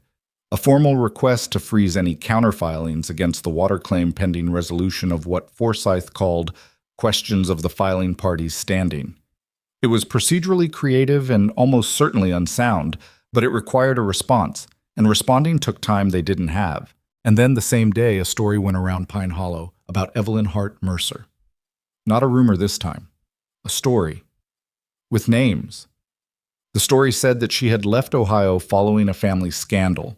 The details varied depending on who was telling it, but the substance was that her family had been involved in some kind of financial wrongdoing, that she'd left to escape consequences, and that Grant Mercer had been deceived about who he was marrying. The story was false. That was what made it effective. A true story had a shape that could be countered. A false one could be stretched to fit any reaction you gave it. She heard it from Frances again, who told her with the compressed anger of someone who found this kind of thing personally offensive. "It's garbage," Frances said. "For what it's worth, there are people in this town who know it's garbage." "How many?" Frances's silence was informative. She drove home from town that day with the particular cold clarity of someone who had understood something they'd been hoping not to have to understand, that Voss was not going to wait her out. He was escalating because she'd refused him twice, and a man like that didn't accept refusal from someone he considered without power. He was going to keep applying pressure until something bent. Lily was quiet on this ride home. She'd heard something at Abbott's reading group. Children always heard more than adults thought, and she sat beside Evelyn on the wagon seat with her small shoulder pressed against Evelyn's arm without saying why. Evelyn didn't ask. She just let the child's warmth be what it was. The crisis point arrived Wednesday evening. She was in the kitchen garden doing the last of the fall clearing, the sun going orange and low over the mountain ridge, when she heard the horses. More than 2 this time. She counted hoofbeats and got to 4 before she looked up and saw them. Voss. The big man on the gray. 2 others she didn't recognize, both of them the kind of men who communicated a great deal about themselves by how they carried their bodies on horseback. Grant was coming around the side of the barn when they rode up, and she saw him stop and take in what he was seeing, and she dropped the trowel and moved toward the house. Not running. Walking with purpose, because running would tell Lily something was wrong before she had a chance to manage the information. She got inside and found Lily at the kitchen table with her slate, still working on the arithmetic she'd abandoned yesterday.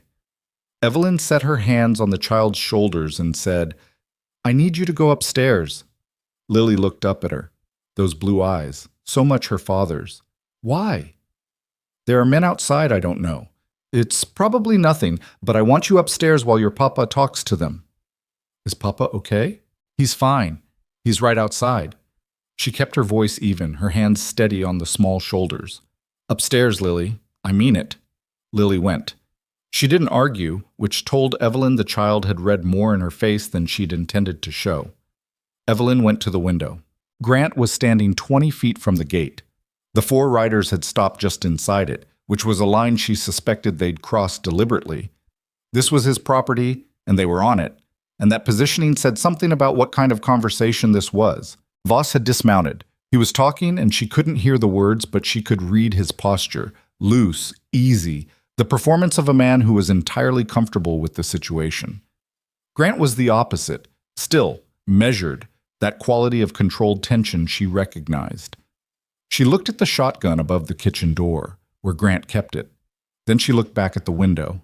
The big man on the gray had moved to one side again, the same way he'd done the first day, and one of the 2 new men had dismounted and was walking toward the barn.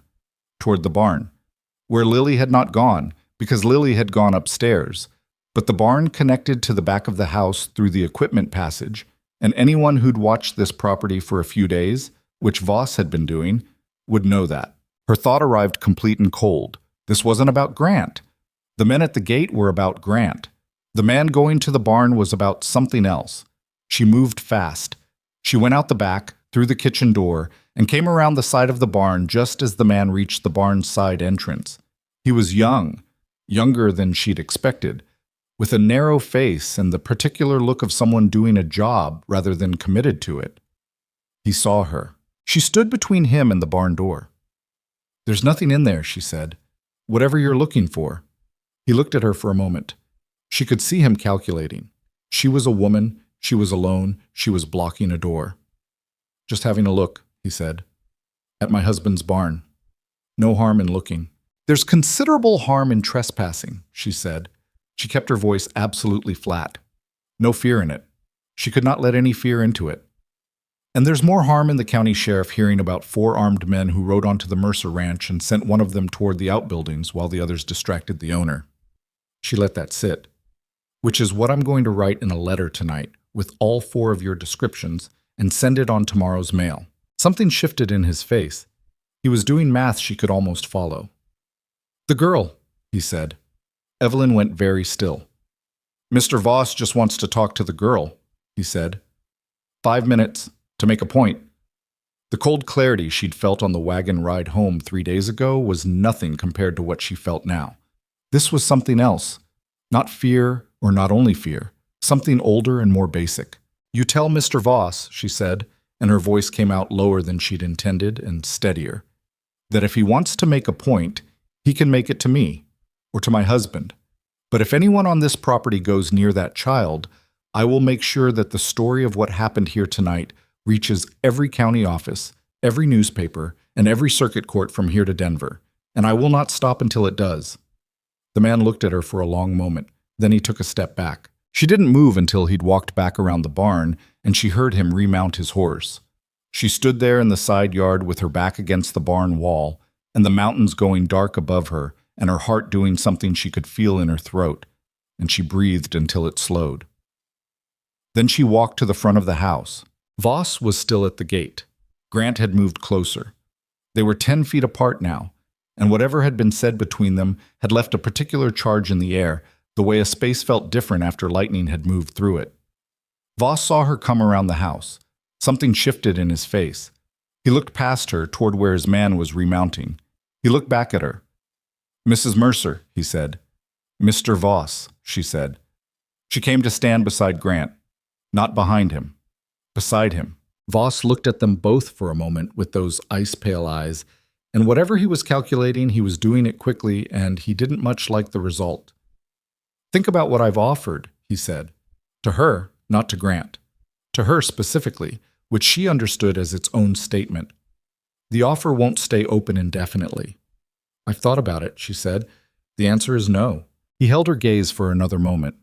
Then he touched his hat brim and mounted his horse, and the 4 of them rode back down the road in the long evening shadow, and she and Grant watched them go until the sound of the horses faded into the pines. Then Grant turned to look at her. She could feel how close he was standing. She was aware of it the way you were aware of heat from a fire. Not touching, but present. Real. "My man went to the barn," she said. "He told me Voss wanted to talk to Lily." Grant's jaw went rigid.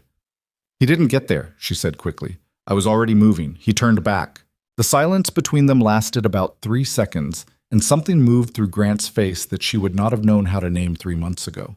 But she'd been watching him long enough now that she could read the underneath of it. Not just anger, though there was that. Something else. Something that was about her being the one who'd been standing at that barn door. "You should have called me," he said. "There wasn't time, and you were occupied with the more immediate problem." "Evelyn." "I handled it," she said. "He left." Grant looked at her. His jaw was still hard, but something else was moving underneath it. "You shouldn't have been alone with him." "I know." She held his gaze. "I still did it." Another silence. "I'm not going to let him use this family against itself," she said. It came out before she'd decided to say it. The word family was out in the air between them before she could pull it back, and she didn't try to. Grant looked at her steadily. Something in his eyes had changed. Settled, maybe, or opened slightly, like a room when someone unlocked a window. "I know you're not," he said. From upstairs came the sound of small feet, and then Lily's voice, uncertain and trying not to be, "Is everything okay?" They both looked up at the house. "Everything's fine," Evelyn called. "Come down for supper." A pause. Then, "Did the men leave?" "They left," Grant said. Another pause, shorter. Then the sound of feet on the stairs, and the particular sound of a child who'd been holding herself very still, deciding it was safe to move again. Evelyn looked at the empty road where 4 horses had been, and she thought about a letter in a man's coat pocket, and a name in her sister's handwriting, and a town 60 miles southeast. And she thought about what Voss had said about making a point, and she understood something clearly that she hadn't fully understood before. He wasn't going to stop. Not at rumors, not at legal pressure, not at one turned-back man at a barn door. He was going to keep coming until something broke. And she was going to have to be standing there when he did. Grant sent Lily to Francis Hollowell's the next morning. He didn't explain it at length. He told Lily that he and Evelyn needed to take care of some business in town, and that she would stay with the Hollowells through Thursday. Lily looked at him, then at Evelyn, with those careful blue eyes that missed very little, and said, "Is it because of the men?" "It's because I need to know you're somewhere safe while we handle something," Grant said. "That means yes," Lily said. Grant looked at her for a moment. "Yes," he said, which Evelyn had noticed he did. He didn't lie to the child, even when the truth was uncomfortable. He found the simplest, honest version and said it. Lily packed her bag with the focused seriousness she brought to all practical tasks, and didn't argue further, which told Evelyn more about what the child had understood from the previous evening than anything she might have said. The ride into town was quiet. The morning was cold, the first real cold of the season, the kind that meant the summer was finished making its arguments. And the light had that particular thin quality of early fall in the mountains, clear and hard-edged. "He's going to come back," Evelyn said. "Yes. And when he does, it won't be a conversation." Grant's eyes were on the road. No. She'd been thinking about it since she'd fallen asleep the night before and hadn't quite managed to turn her mind off, running through what she knew about Dorian Voss, about the shape of what he was doing, about where it was likely to go. A man who used lawyers and rumors when direct pressure didn't work, who sent men to scare children when lawyers and rumors didn't work, was a man who believed in escalation as a matter of principle. The question was what came after escalation. "He needs us out of the way," she said. "Specifically, he needs the water rights claim to go uncontested. Everything else, the rumors, the legal motion, Wednesday night, that's all pressure designed to make us back off the surveyor request." "I know. So if we don't back off, then he escalates until we do, or until something forces him to stop." Grant turned the horses onto Pine Hollow's main street, which means we need something that stops him. The surveyor affidavit, if we can get it in time. Dale wrote back, he's moving the surveyor inspection to next week. He paused. But that's still a week away. And Voss isn't a patient man when he's not getting what he wants. She thought about that. A week was a long time when someone was applying consistent pressure. A week was enough for the story about her family's supposed scandal to become accepted fact in Pine Hollow. A week was enough for Voss to find another angle, another lever. "We need to talk to people," she said. Grant looked at her. Not officially, not with lawyers. She was working it out as she spoke, the way she sometimes did, thinking out loud, which was something she'd stopped apologizing for. The people in this town who know something's wrong, who've seen Voss before, or dealt with Forsyth before, or watched the Lathrop situation and know what it looked like. She looked at Grant. "You said the Lathrops lost their ranch 5 years ago. Are they still here?" A pause. "Ed Lathrop is. He runs the livery stable now. His wife passed a few years back." Grant's voice was careful. "He doesn't talk much about what happened." "Would he talk to us?" "I don't know. Can we try?" Grant was quiet for a moment. Then he pulled the wagon up to the livery stable, which was their answer. Ed Lathrop was a large, slow-moving man with hands that had been built for harder work than he was currently doing, and a face that had the particular quality of someone who'd made a decision to be fine and was carrying out that decision daily through sheer persistence. He looked at Grant when they came in, and then at Evelyn, and something shifted in his expression when he saw them together, something she couldn't read immediately. "Grant," he said. "Ed." Grant didn't extend his hand. Ed Lathrop wasn't a hand-extending man. "You hear Dorian Voss is back." A long pause. Ed picked up a brush and turned toward the horse in the nearest stall. "I heard. He's filed a water rights claim on my North Pasture stream through Forsyth." Ed brushed the horse for a moment without answering. "He's using the same structure," Grant said. "Prior appropriation claim with a survey discrepancy built into the documentation." The brush stopped. "We found the discrepancy," Evelyn said, "in the county records. The survey marker in the historical affidavit doesn't match the county surveyor's records. We're getting a formal inspection." Ed Lathrop turned around. He looked at her for the first time, really looked, the way people did when they were revising a first impression. "You found it yourself?" he said. "My wife found it," Grant said. Something moved across Ed's face. "Nobody found it when he did it to us." His voice was flat. Not bitter, past that, into something more like simple fact. "Forsyth told us the claim was solid, that we'd spend more fighting it than settling." He looked back at the horse. "We settled. Cost us the North Quarter and the creek access. After that, the operation couldn't carry itself." The silence in the stable had a weight. "I'm sorry," Evelyn said, because it seemed like the honest thing, and because she meant it. Ed looked at her again. "What do you need?" he said. "We need people to know what's happening," she said. "Not gossip, facts. The surveyor is coming next week. The claim has a documented flaw, but between now and then, Voss is going to do what he does. And if enough people in this town think the pressure on us is legitimate—" She stopped. "We need people who know it isn't." Ed was quiet for a long moment. "There are others," he said finally, "who had dealings with him. Not all of them stayed in Pine Hollow, but some did." He named 3 people. A woman named Greta Sund, who ran the boarding house on the east end of town, a man named Arlo Pierce, who had a small farm 6 miles out, and the Reverend saw Aldous, who had been in Pine Hollow longer than almost anyone and had a memory for detail that Ed described as uncomfortable. "Aldous dealt with Voss?" Grant said. "Not directly, but he counseled the families that did." Ed put the brush down. "He won't say anything publicly unless he believes it's right, but if you talk to him, if you lay it out—" He left it there. "Thank you, Ed," Grant said. Ed Lathrop nodded. He turned back to his horse, and they left him to it.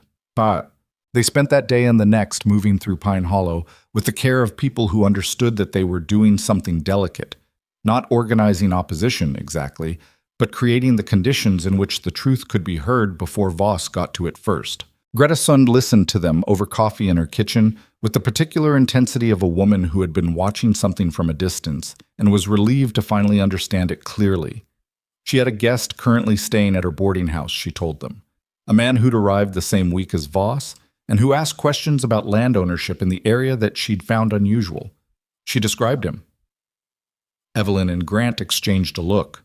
Arlo Pierce met them at his gate and didn't invite them in, but he talked for 30 minutes with his arms crossed and his eyes moving between their faces with the same focused attention he probably gave his fields, and what he told them about a business arrangement he'd entered with Forsyth 4 years ago, before he'd understood who Forsyth was actually working for, was specific and detailed and exactly the kind of documented history that a county court found useful. "You'd be willing to put that in writing?" Evelyn asked. Pierce looked at her. "If it matters." "It matters," she said. He nodded once and went back inside, and she didn't know if he'd actually follow through, but she believed he might. Reverend Aldous received them in the small room behind the church that served as his study, a cluttered space full of books and correspondence and the particular warm smell of paper and wood that old rooms accumulated. He listened to everything they said without expression, his thin hands folded on the desk. When they finished, he was quiet for a moment. "Voss has been talking to people," he said finally. "We know," Grant said. "He's a careful man. He doesn't say anything directly. He asks questions. He offers observations. He lets people draw their own conclusions." Aldous looked at Evelyn. "The story about your family in Ohio. People have heard it. Some believe it. Some don't." He paused. "What is the truth of it?" She met his gaze. "My family was unremarkable and honest. My father ran a dry goods store for 30 years. My mother taught school. There was no scandal. She paused. I came west to find my sister. I've been looking for her for 2 years. That's all the truth there is. Aldous looked at her for a long moment. That's what I thought, he said. He didn't promise anything either. But when they left, he was already reaching for pen and paper, and she thought that a man who'd been in a town 20 years and paid attention to its families and its stories was not without influence when he chose to use it. The second letter from Cowboy Junction arrived Thursday. Not from Grant's contact. From a different name entirely, one she didn't recognize. She opened it at the kitchen table while Grant was in the barn and read it twice and sat with it for a long moment. It was from a woman named Harriet Spence, who ran a trading post in Cowboy Junction and who had heard, through the particular small community network of information that existed in remote settlements, that someone at the Mercer Ranch was looking for Clara Hart. Your sister was here, Harriet Spence wrote. She left 8 months ago.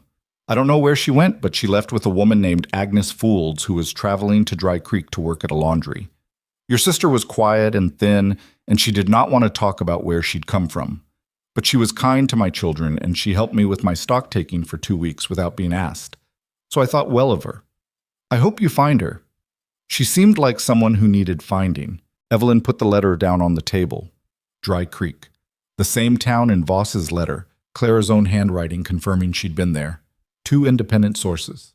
60 miles southeast.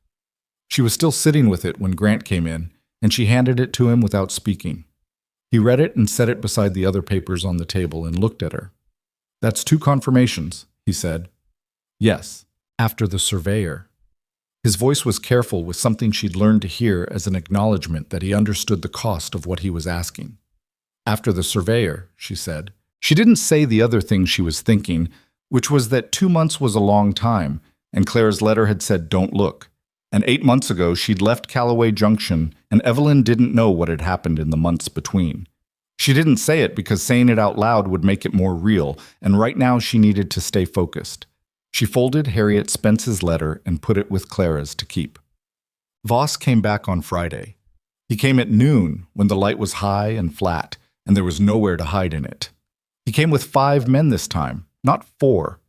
And he came to the front of the house and dismounted and stood at the gate and called for Grant by name, loudly, in the voice of a man who wanted to be heard from a distance. Grant came out of the house. Evelyn came with him. She had not asked permission, and he had not indicated she should stay inside, which was its own conversation. Voss looked at them both. He looked less easy than he usually did. Something in the set of his shoulders was different, tighter, slightly, like a man who was past the patient phase of a strategy and into something more direct. I'm going to make this simple, he said. The surveyor inspection gets called off. The counterfiling gets withdrawn. You sign a letter to the county office acknowledging the prior appropriation claim, and in exchange I'll make sure the stories going around town about your wife stop. He paused. And I'll give you what I know about Clara Hart. Everything, not just the letter. Grant stood very still. That's your offer, he said. That's my offer. And if we don't take it, Voss looked at him steadily. The stories get more specific and more documented. His eyes moved to Evelyn. I have enough, Mrs. Mercer. I have correspondence. I have a witness in Ohio who can testify to certain circumstances surrounding your departure. He let that sit. Whether any of it is true doesn't particularly matter. Once it's in front of a county court as part of a character dispute, it becomes something you have to disprove, which takes time, which costs money, which is exactly what you don't have right now. The 5 men behind him were very still on their horses.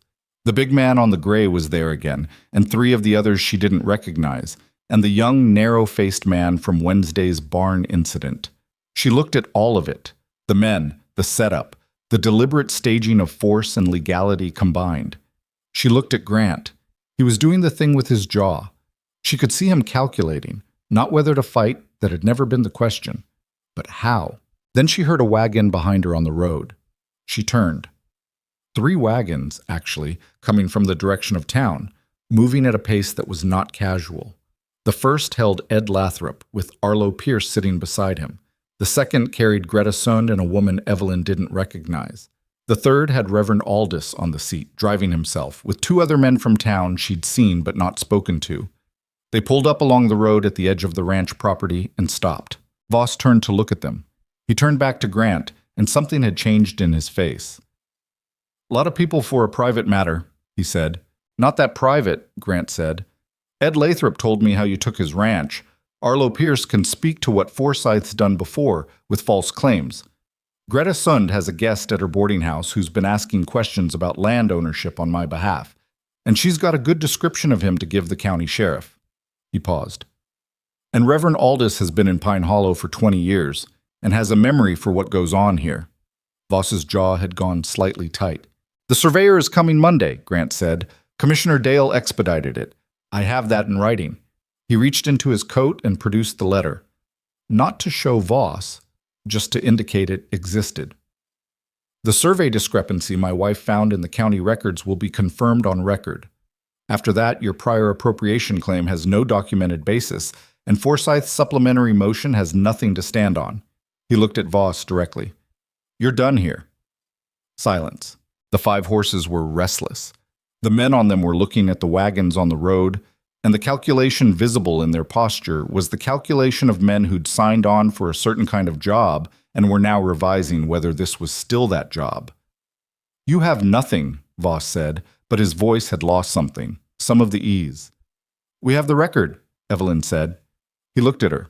"The county records don't lie, Mr. Voss. People do. People can be pressured and scared and discredited." She looked back at him steadily. "But a survey marker inconsistency is a survey marker inconsistency. It's there in the documentation whether you want it to be or not. And once the surveyor puts it in writing on Monday, what you filed with the county court becomes a fraudulent claim." She paused. "Which means Forsyth faces disbarment proceedings, and you face criminal fraud charges." Something shifted in Voss's expression. She'd never seen him without that quality of easy certainty, and watching it go was not as satisfying as she'd thought it might be. What it was replaced by was worse, the expression of a man deciding between retreat and something more dangerous. "You've made enemies," he said. "We didn't start it," Grant said. Voss looked at him for a long moment. Then he looked at the wagons on the road, the people sitting in them who were watching this with the particular patience of people who'd waited a long time to be somewhere useful. Then he looked at Evelyn one more time. She held his gaze and said nothing because there was nothing left she needed to say. He turned. He mounted his horse. He said something to the big man on the gray in a low voice, and the big man looked at the scene in front of him with the expression of someone running a private calculation. And then all 5 of them were turning their horses and riding away down the Pine Hollow road, not fast. Voss would never allow himself to look like he was running, but gone, and getting more gone with every second. Grant stood at the gate until they were out of sight. Then he exhaled. Not dramatically, just a long, slow breath that took something out with it. He turned to look at Evelyn. She was looking at the wagons on the road. Ed Lathrop had climbed down and was walking over with his slow, measured gait, and Reverend Aldous was already at the fence, and Arlo Pierce was following Ed, and the group of them were converging on the gate in the loose, purposeful way of people who'd done something and now needed to see that it had worked. "How did you—" Grant started. "I went back," she said. "Yesterday morning, while you were at the north fence.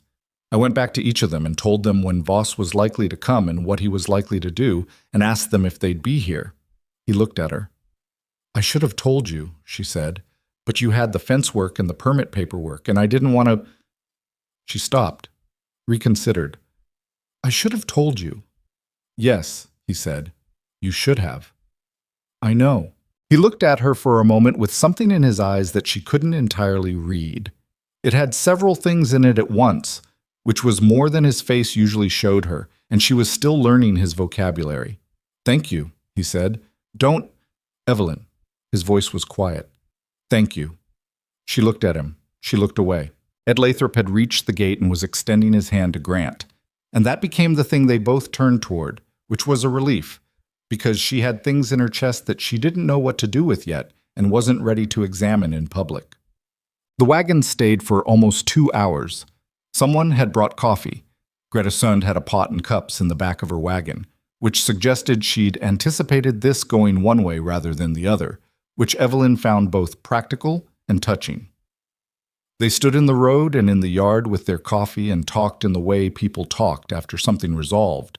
Not quite celebration, more like the release of held breath, conversation coming easier than it had for a while. Reverend Aldous stood with Evelyn near the porch while the others talked in a loose group near the fence.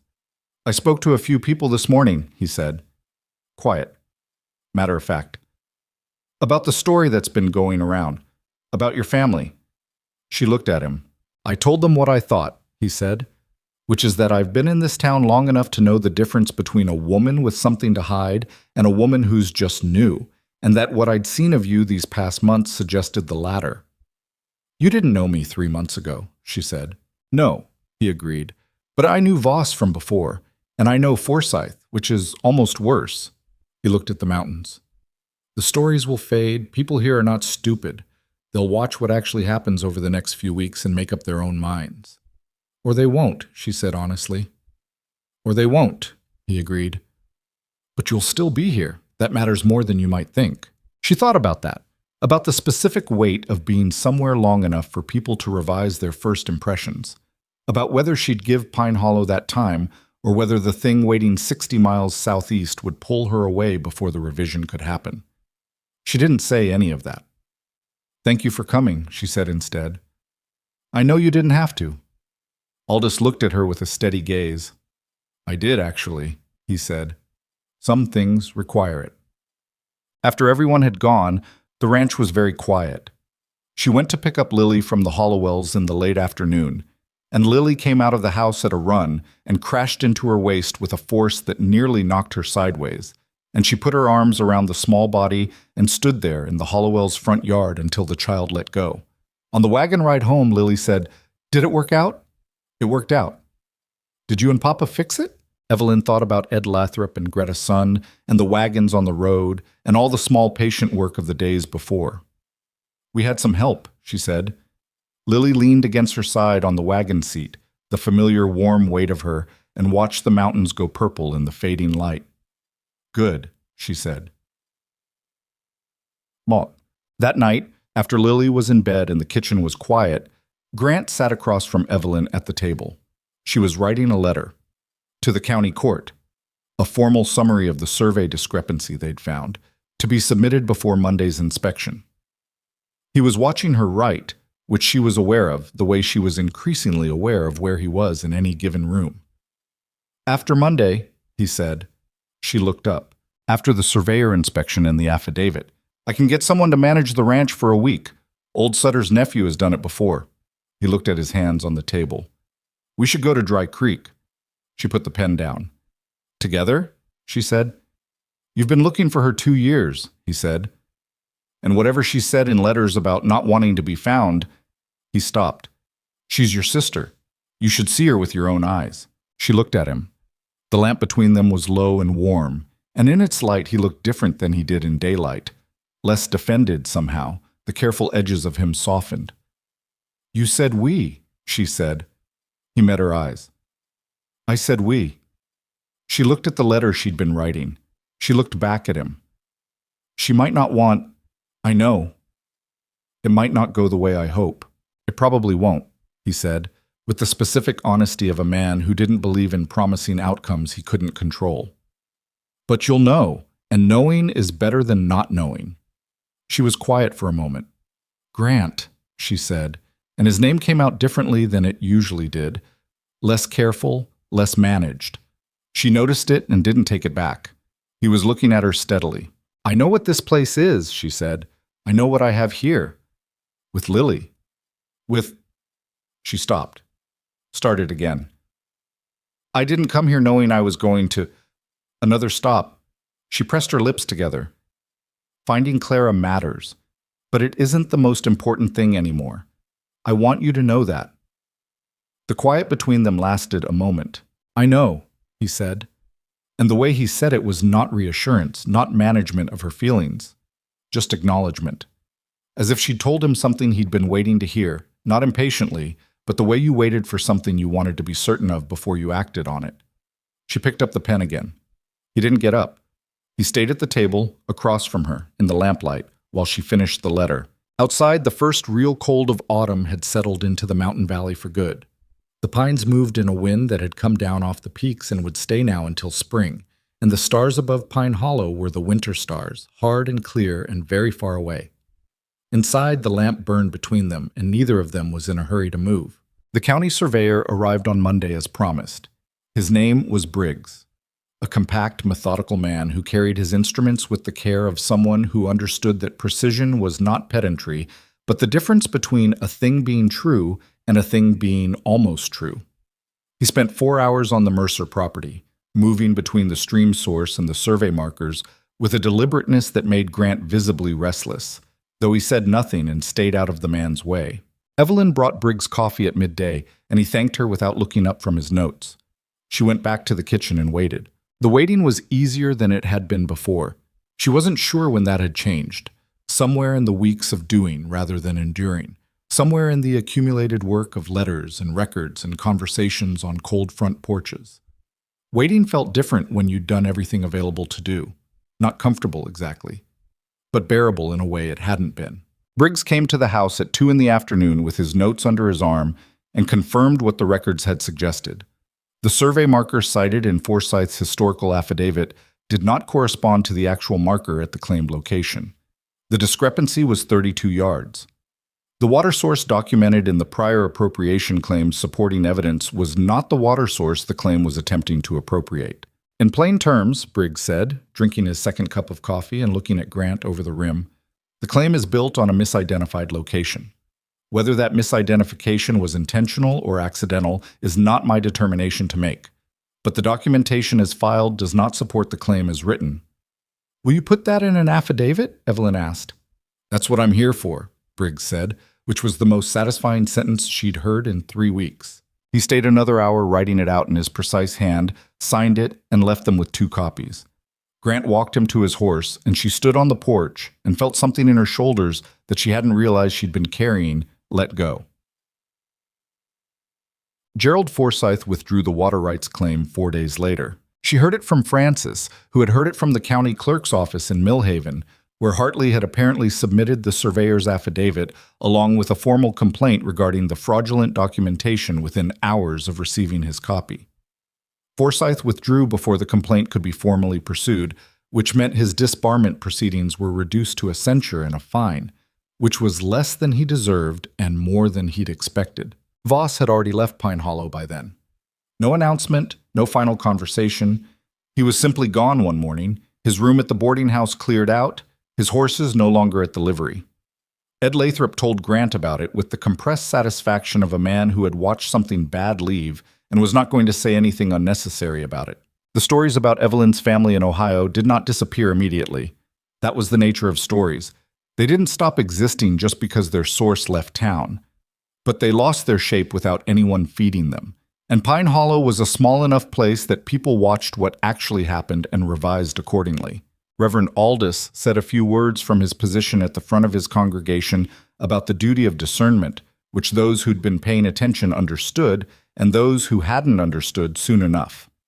Frances Hollowell started calling Evelyn by her first name, which in its own way meant more than the legal resolution did.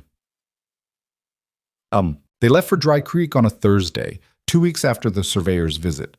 Old Sutter's nephew, a young man named Cal, competent and quiet, came to manage the ranch for the week, and Lily went back to the Hollowells with her bag already packed, because she'd understood from the beginning that this trip was coming and had apparently decided to be practical about it rather than difficult. She hugged Evelyn for a long time at the Hollowells' front gate. "Are you going to find her?" she asked, the same question she'd asked months ago in the root cellar, and the answer was still the same. "I'm going to try," Evelyn said. Lily pulled back and looked at her with those serious blue eyes. "If she's sad," she said, "tell her it doesn't last forever. Being sad, I mean. It feels like it will, but it doesn't." Evelyn looked at this child who had lost her mother at 3 years old and had apparently reached, in the 6 years she'd been alive, a conclusion that it had taken Evelyn considerably longer to approach. "I'll tell her," she said. "And tell her about me," Lily said, "so she knows you have people now." Evelyn pressed her lips together for a moment. Then she kissed the top of the child's head, just once, and said, "Get inside. It's cold." Lily went because she generally did what she was asked when it was said without sentiment, which Evelyn had learned was simply how she operated. The road to Dry Creek took 2 days. The first day was through mountain terrain she was beginning to know. The particular quality of the light, the way the pines thinned as you dropped in elevation, the smell of the air changing as the altitude decreased. The second day took them into different country, lower and drier, the landscape opening out into something wider and more exposed. Mining country. She could see it in the land itself, the way certain slopes had been worked and left, and in the occasional building or equipment half visible in the trees. Grant drove. She sat beside him the way she'd been sitting beside him for months now on wagon seats, and the comfortable silence between them had accumulated enough weight to feel like something, not like absence of words, but like a different kind of conversation, one that didn't need them. They talked sometimes, about the ranch, about Lily, about the things that needed doing when they got back. About Ed Lathrop, who Grant said had seemed lighter since the business with Voss resolved, as though something he'd been carrying for 5 years had been set down. About Frances, who had apparently told 3 people in one morning that Evelyn had found the survey discrepancy herself, which Evelyn had told Grant was unnecessary, and Grant had said nothing to, which meant he disagreed. On the second afternoon, the road dropped into a narrow valley and Dry Creek announced itself with the same rough practicality as Pine Hollow. A water tower, a cluster of buildings, the smell of working civilization in a landscape that hadn't been expecting it. It was smaller than Pine Hollow. Rawer. The buildings had the particular character of structures built for function rather than intention. Useful, impermanent looking, the kind of town that had arrived because of something in the ground and might leave when that something played out. Evelyn asked for the Hartfield boarding house at the first establishment they passed, a feed store run by a man who told them it was on the east end of the main street, third building past the assayer's office. She could feel her heartbeat in her hands on the drive over. The Hartfield boarding house was run by a woman named Vera Hartfield, who had a face like weathered granite and a manner that was neither warm nor unwelcoming, simply efficient, in the way of a person who'd seen enough people come through to have stopped being surprised by any of them. Evelyn asked for Clara Hart at the front desk. Vera looked at her. "Who are you?" "Her sister." A pause. Not a surprised one, more assessing. "She said she didn't want visitors." "I know. I've come anyway." Evelyn kept her voice level. "I'm not here to take her anywhere she doesn't want to go. I just need to see her." Vera looked at her for a moment, then at Grant standing slightly behind her, and then back at Evelyn. "She's in the laundry," Vera said.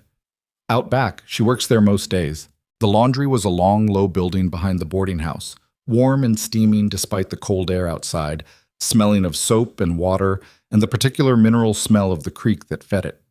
3 women worked in the long room, and 2 of them Evelyn clocked and dismissed in the second it took to find the third. Clara was thinner. That was the first thing. Thinner than the sister she'd last seen 3 years ago, thinner than the girl she'd grown up with in their parents' house in Ohio. She had their father's dark hair, cut shorter than she used to wear it, and she was working with her back to the door, her arms moving in the steady rhythm of someone doing work that required no attention because she'd done it so many times it had become automatic. Evelyn stood in the doorway. One of the other women looked up and said something to Clara in a low voice, and Clara turned. The expression on her face when she saw Evelyn was not one expression. It was several, cycling through in the space of a few seconds. Shock and something like fear, and underneath both of those, something she was trying very hard to keep below the surface. Evelyn walked toward her. She didn't rush. She walked the length of the laundry room the way she walked most things now, steadily, with purpose, without pretending the distance wasn't there. "Clara," she said. Her sister looked at her for a moment, then, in a voice that was quieter than the one Evelyn remembered, "You shouldn't have come. I know. I know what you wrote." Evelyn stopped 2 feet from her, close enough to see the lines around her eyes that hadn't been there before. "Are you all right?" Clara opened her mouth and closed it. Her jaw was tight in the way that meant she was deciding something. "I'm working," she said. "I have a place here. It's not—" She stopped. "It's not what you'd choose for me, but it's mine. I'm not here to choose anything for you, Evelyn said. "I'm here because I needed to see your face." Something in Claire's expression shifted, just slightly. "You look different," Claire said. "I've been working a cattle ranch for 5 months." A small sound from Clara. Not quite a laugh, but close. "Come outside," Evelyn said. "Just for a minute, please." Well, they sat on a low bench outside the laundry in the thin winter sun, and Evelyn told her sister about Pine Hollow. Not everything. There wasn't time, and Clara wasn't ready, but the shape of it. The letter from Grant, the wedding with the laughing crowd, Lily's small hand in hers, the root cellar and the burned biscuits, and the county records, and the survey marker that had been 32 yards wrong. Clara listened with the focused attention she'd always had, her hands folded in her lap, her eyes on the ground in front of her. When Evelyn finished, the silence lasted a moment. "You went looking for me," Clara said. 2 years. "Yes. Even after I told you not to." "Even after." Clara was quiet again. "Why?" Evelyn looked at her sister's profile. Thinner, older, the specific wearing down of someone who'd been carrying something heavy by themselves for too long. "Because you're my sister. And because people who say don't look don't always mean it the way it sounds." Clara pressed her lips together. "Did you mean it?" Evelyn asked. A long pause. "I meant it when I wrote it," Clara said. She stopped. Started again, more carefully. "Harlan left me in Callaway Junction with no money and a debt I'd co-signed without understanding what I was signing, and I was ashamed. I didn't want—" She pressed her hands flat against her thighs. "I didn't want you to see what I'd let happen." "Clara, let me say it." Her voice was quiet but firm. "I made bad choices. I followed a man who wasn't worth following, and I signed papers I didn't read, and I ended up in a town I'd never heard of with nothing." She looked up. "I didn't want your pity. Or Mama's. Or anyone's." "I don't pity you," Evelyn said. "I was scared for you. That's different." Clara looked at her. Those eyes. The same shape as their father's, the same sharp attention that ran in their family. "You really married a rancher," she said. "I did. And the child, Lily." Just saying the name did something to Evelyn's face that she was aware of but couldn't stop. "She's 6. She's formidable." Something loosened in Clara's expression. Formidable. "She told me once that talking is how you know what you think. I've been turning it over ever since." This time Clara did laugh, short and surprised, the sound of someone who hadn't expected to laugh and wasn't sure what to do with it. Grant appeared around the corner of the building then, carrying 2 cups of something from the boarding house kitchen, and he handed one to Clara without ceremony and set the other near Evelyn's hand and stood back the right distance, which was the distance of a man who understood he was not the point of this conversation. Clara looked at him. "You're the rancher."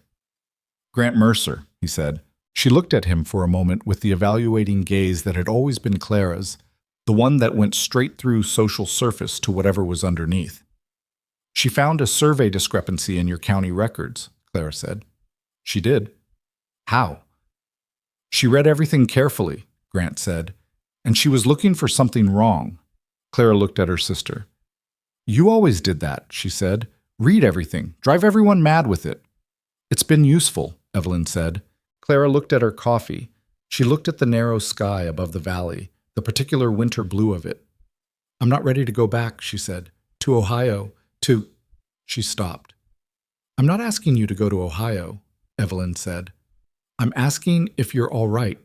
If this," she gestured at the laundry building at Dry Creek, "is what you want, or if it's what you settled for because you didn't know what else was available." Clara was quiet for a long time. "I don't know," she said finally. "That's an honest answer. I don't know yet." "That's enough," Evelyn said. "That's enough for right now." They stayed in Dry Creek for 2 days. Clara showed Evelyn the town, what little there was of it, with the particular mix of defensiveness and pride that came from having made a life somewhere that looked unpromising from the outside. She had friends here. The woman Agnes Foulds, who'd traveled with her from Callaway Junction, worked at the laundry too, and she was a solid, practical woman who had taken Clara in when she arrived with nothing and charged her nothing for the first month. "You can do worse for people," Clara said, of Agnes. "You can," Evelyn agreed.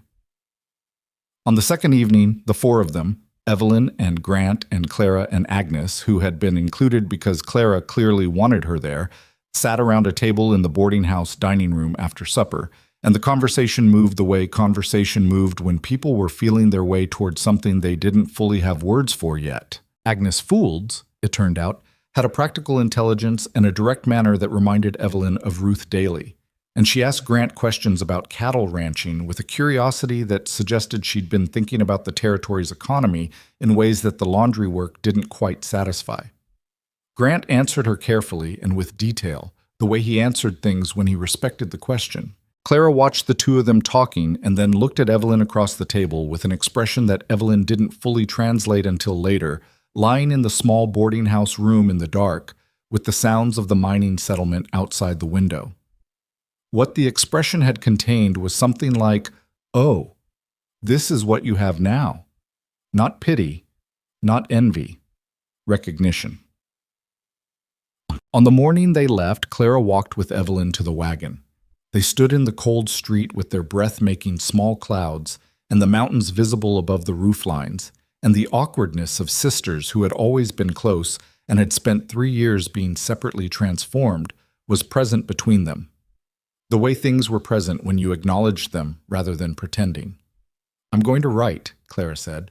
"I know you will," Evelyn said, which was not the same as believing it, but was the kindest, honest thing she could say. Clara heard the distinction. She had always been able to hear distinctions. "I mean it this time," she said. "Then prove it," Evelyn said. Not harshly, just directly. Clara looked at her for a moment. Then she reached into her coat pocket and took out a small object and pressed it into Evelyn's hand. It was a ring, plain silver, slightly bent. Their mother's, which Clara had taken when she left Ohio and Evelyn had not asked about because asking felt like accusation. "Mama gave it to me to keep," Clara said, "but you should have it." "Clara, you know it was always supposed to be yours." Her voice was steady. I was the one who left with it. That was wrong." A pause. "Take it." Evelyn looked at the ring in her palm. It was light, almost nothing, the way meaningful things sometimes were.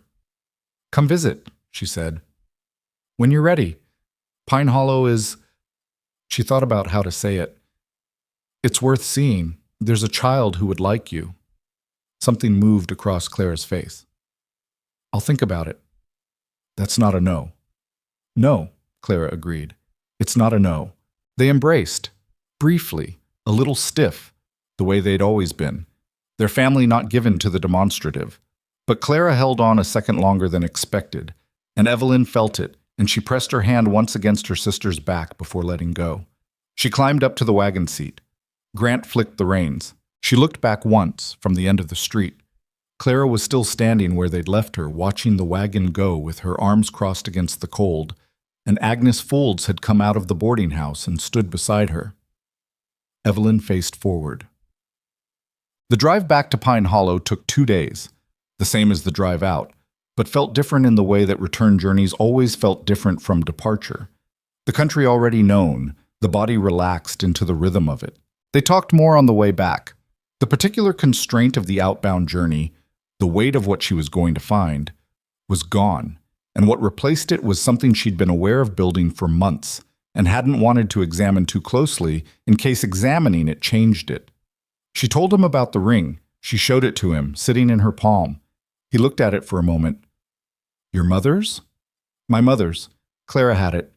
She closed her hand around it. She gave it back. "Is that what you wanted?" She thought about this honestly. "I wanted to find Clara alive and not broken. That's what I wanted. The ring is—" She opened her hand again, looked at the bent silver. "The ring is something else, something that needed doing." He drove for a moment, then, "What will you do with it?" "Keep it," she said. "Just keep it." He nodded. After a while, she said, "Grant," the way she'd said his name the night with the lamp, without the careful management of it. "What did you think when you first saw me at the wagon?" He was quiet for a moment. She'd learned not to interpret his silences as reluctance, just the time he needed to say something true instead of something easy. "I thought you looked frightened," he said. She turned to look at him. You were standing very straight, he said, and your hands were completely still. That's usually what frightened people look like when they're trying not to show it. She looked at the road. And then you said your name, he said. When I said my name, you didn't wait for me to introduce you. You just said it. I didn't want to be discussed like I wasn't there. I know, he said. That's when I thought... He stopped. What? Another pause. Longer. That this might work out differently than I expected. She looked at him, his profile, the jaw, the hat brim, the blue eyes on the road. I was afraid, she said. You were right. The whole drive from the station, I was afraid. I know. Did it show that much? Only to someone looking, he said. She faced forward again. The road curved between pine stands, and the light through the trees was the thin gold of late afternoon, and the cold was the clean cold that didn't apologize for itself. Grant, she said again. He looked at her. I think I... She stopped, started again. What we have. The three of us. She wasn't managing this well, which was unlike her. She was a woman who generally knew what she was trying to say. I wasn't expecting it, any of it. I came west for Clara, and I stayed for... She stopped. I know why you stayed, he said. Do you? Yes. His voice was quiet and absolutely certain. Same reason I stopped listing things I required in a letter. Because it wasn't really what I was asking for. She looked at him. I needed Lily to have someone, he said. That was true. But it wasn't everything that was true. He turned to look at her, briefly, then back at the road. You know that. She did know that. She'd known it for a while, in the way you knew things that lived in behavior rather than words. In coffee set near her hand without asking, in accounts and paperwork passed back and forth across a table. In the single careful question. Are you all right? Asked in a barn doorway that had meant considerably more than those 4 words. I know, she said. They drove in silence for a while. Not uncomfortable. The particular silence of 2 people who've said what needed saying and are still sitting together in it, which was its own kind of answer to the question of where things stood. Pine Hollow appeared in the late afternoon of the second day, and it looked, she realized, different than it had the first time she'd seen it from the wagon seat. Not the town itself. That was the same water tower, the same buildings, the same particular smell. But the relationship between her and it had changed in ways she couldn't entirely account for. She knew where the roads went now. She knew which buildings held which people and what those people thought of her and what she thought of them. She knew that Francis would give her direct information without softening, and that Ed Lathrop was more than what had happened to him, and that Reverend Aldous saw more than he said. It was the difference between a place and a place you belonged to, and she hadn't known, until that moment, that she'd crossed that line. They picked up Lily from the Hollowells, and the child climbed into the wagon with her bag and her slate and a drawing she'd done of the ranch that Francis had clearly been complimentary about, because Lily offered it to Evelyn with the confidence of someone presenting recognized work. That's the barn, Lily said, pointing. And that's you, and that's Papa, and that's the big bay. The bay looks very accurate, Grant said. I know, Lily said. Horses are the hardest. Papa, did you find her? Did you find the sister? We found her, Evelyn said. Lily looked up at her. Is she sad? Evelyn thought about Clara standing in the cold street, about the ring that had been wrong between them for 3 years and was now right, about the second longer in an embrace.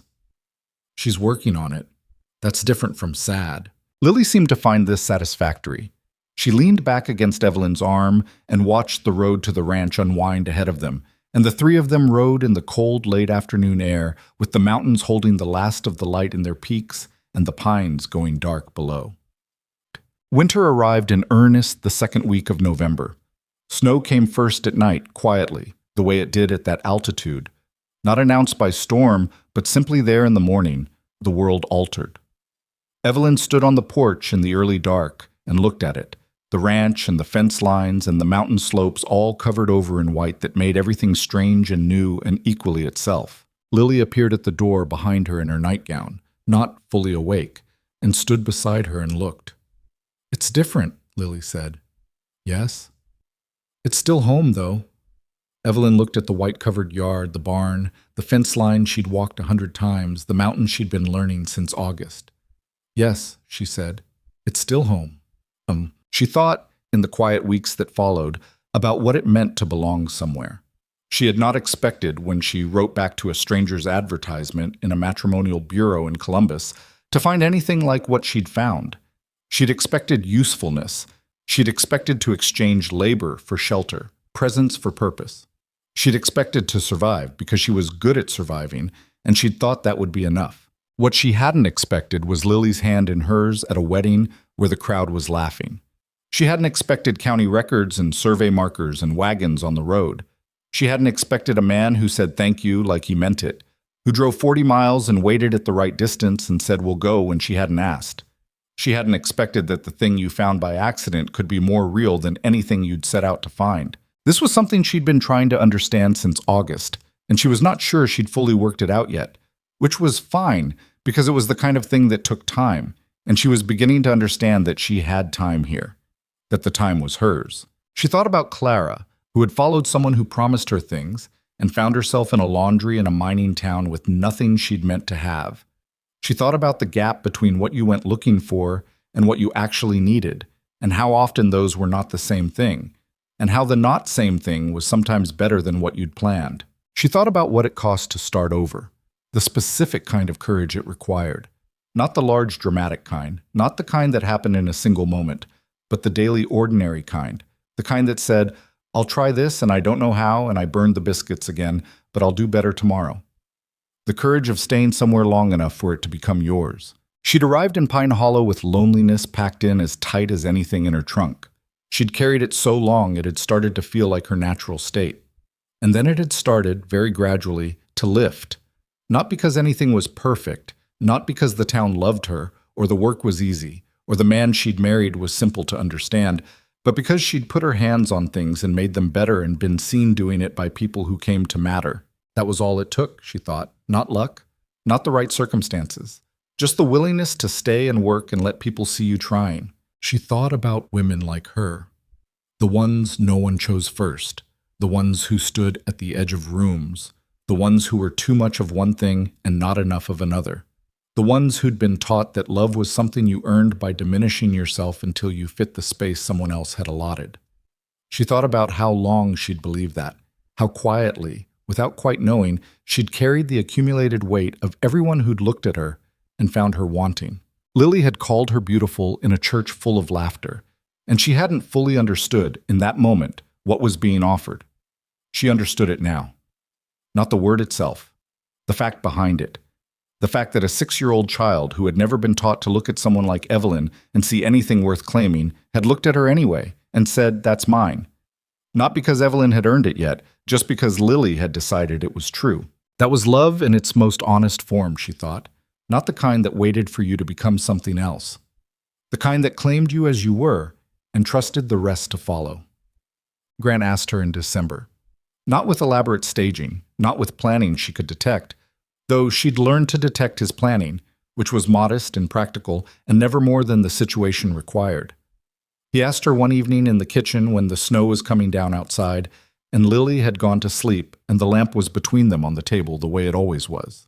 He'd been quiet all evening, which was not unusual, but with a quality to the quiet she'd learned to notice, the kind that meant something was being carried toward rather than away from. He looked at her across the table and said, I'd like us to do it properly. She looked up from the mending. The marriage, he said. I'd like to renew it, I suppose. Not for legal reasons, just... He stopped, that thumb moving along his jaw. What we have now isn't what we had in September, and I'd like that acknowledged, properly, with the people here. She looked at him. I'm not asking for a performance, he said. Just something real, in front of the people who know what it actually is. She thought about the first ceremony. The laughter in the church, the wildflowers she'd held too tight, the stranger beside her saying words he meant but didn't feel yet.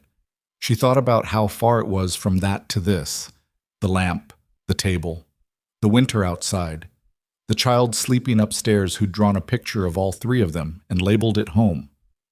All right, she said. He looked at her. Yes, she said more clearly. I'd like that too. The ceremony was small and nobody laughed. It was held on a Saturday in January in the small side room of Aldous' church that was used for private ceremonies. 12 people, if you counted Lily twice, which Lily seemed to feel was appropriate given the significance of her role. Ed Lathrop was there. Frances Hollowell, who brought baked goods of a quality that made the occasion feel taken seriously. Greta Sund, Arlo Pierce, who had come from 6 miles out in the cold without being asked, which told Evelyn something about how that community had shifted in the months since the business with Voss. Aldous said the words in his thin, precise way, and this time Evelyn listened to them because they were true, instead of enduring them because they were required. Grant's hand was warm around hers. When he said the words, he said them the way he said everything, flat and unhurried, and absolutely meaning it. Lily stood beside Evelyn and held her hand with the other one, and at the appropriate moment, before Aldous had quite finished, said clearly, "That's my mama." Not for the first time, for the second. But this time nobody laughed. There was a brief sound from the people assembled, warm and unself-conscious, the sound of people in a small room who were watching something they recognized as real.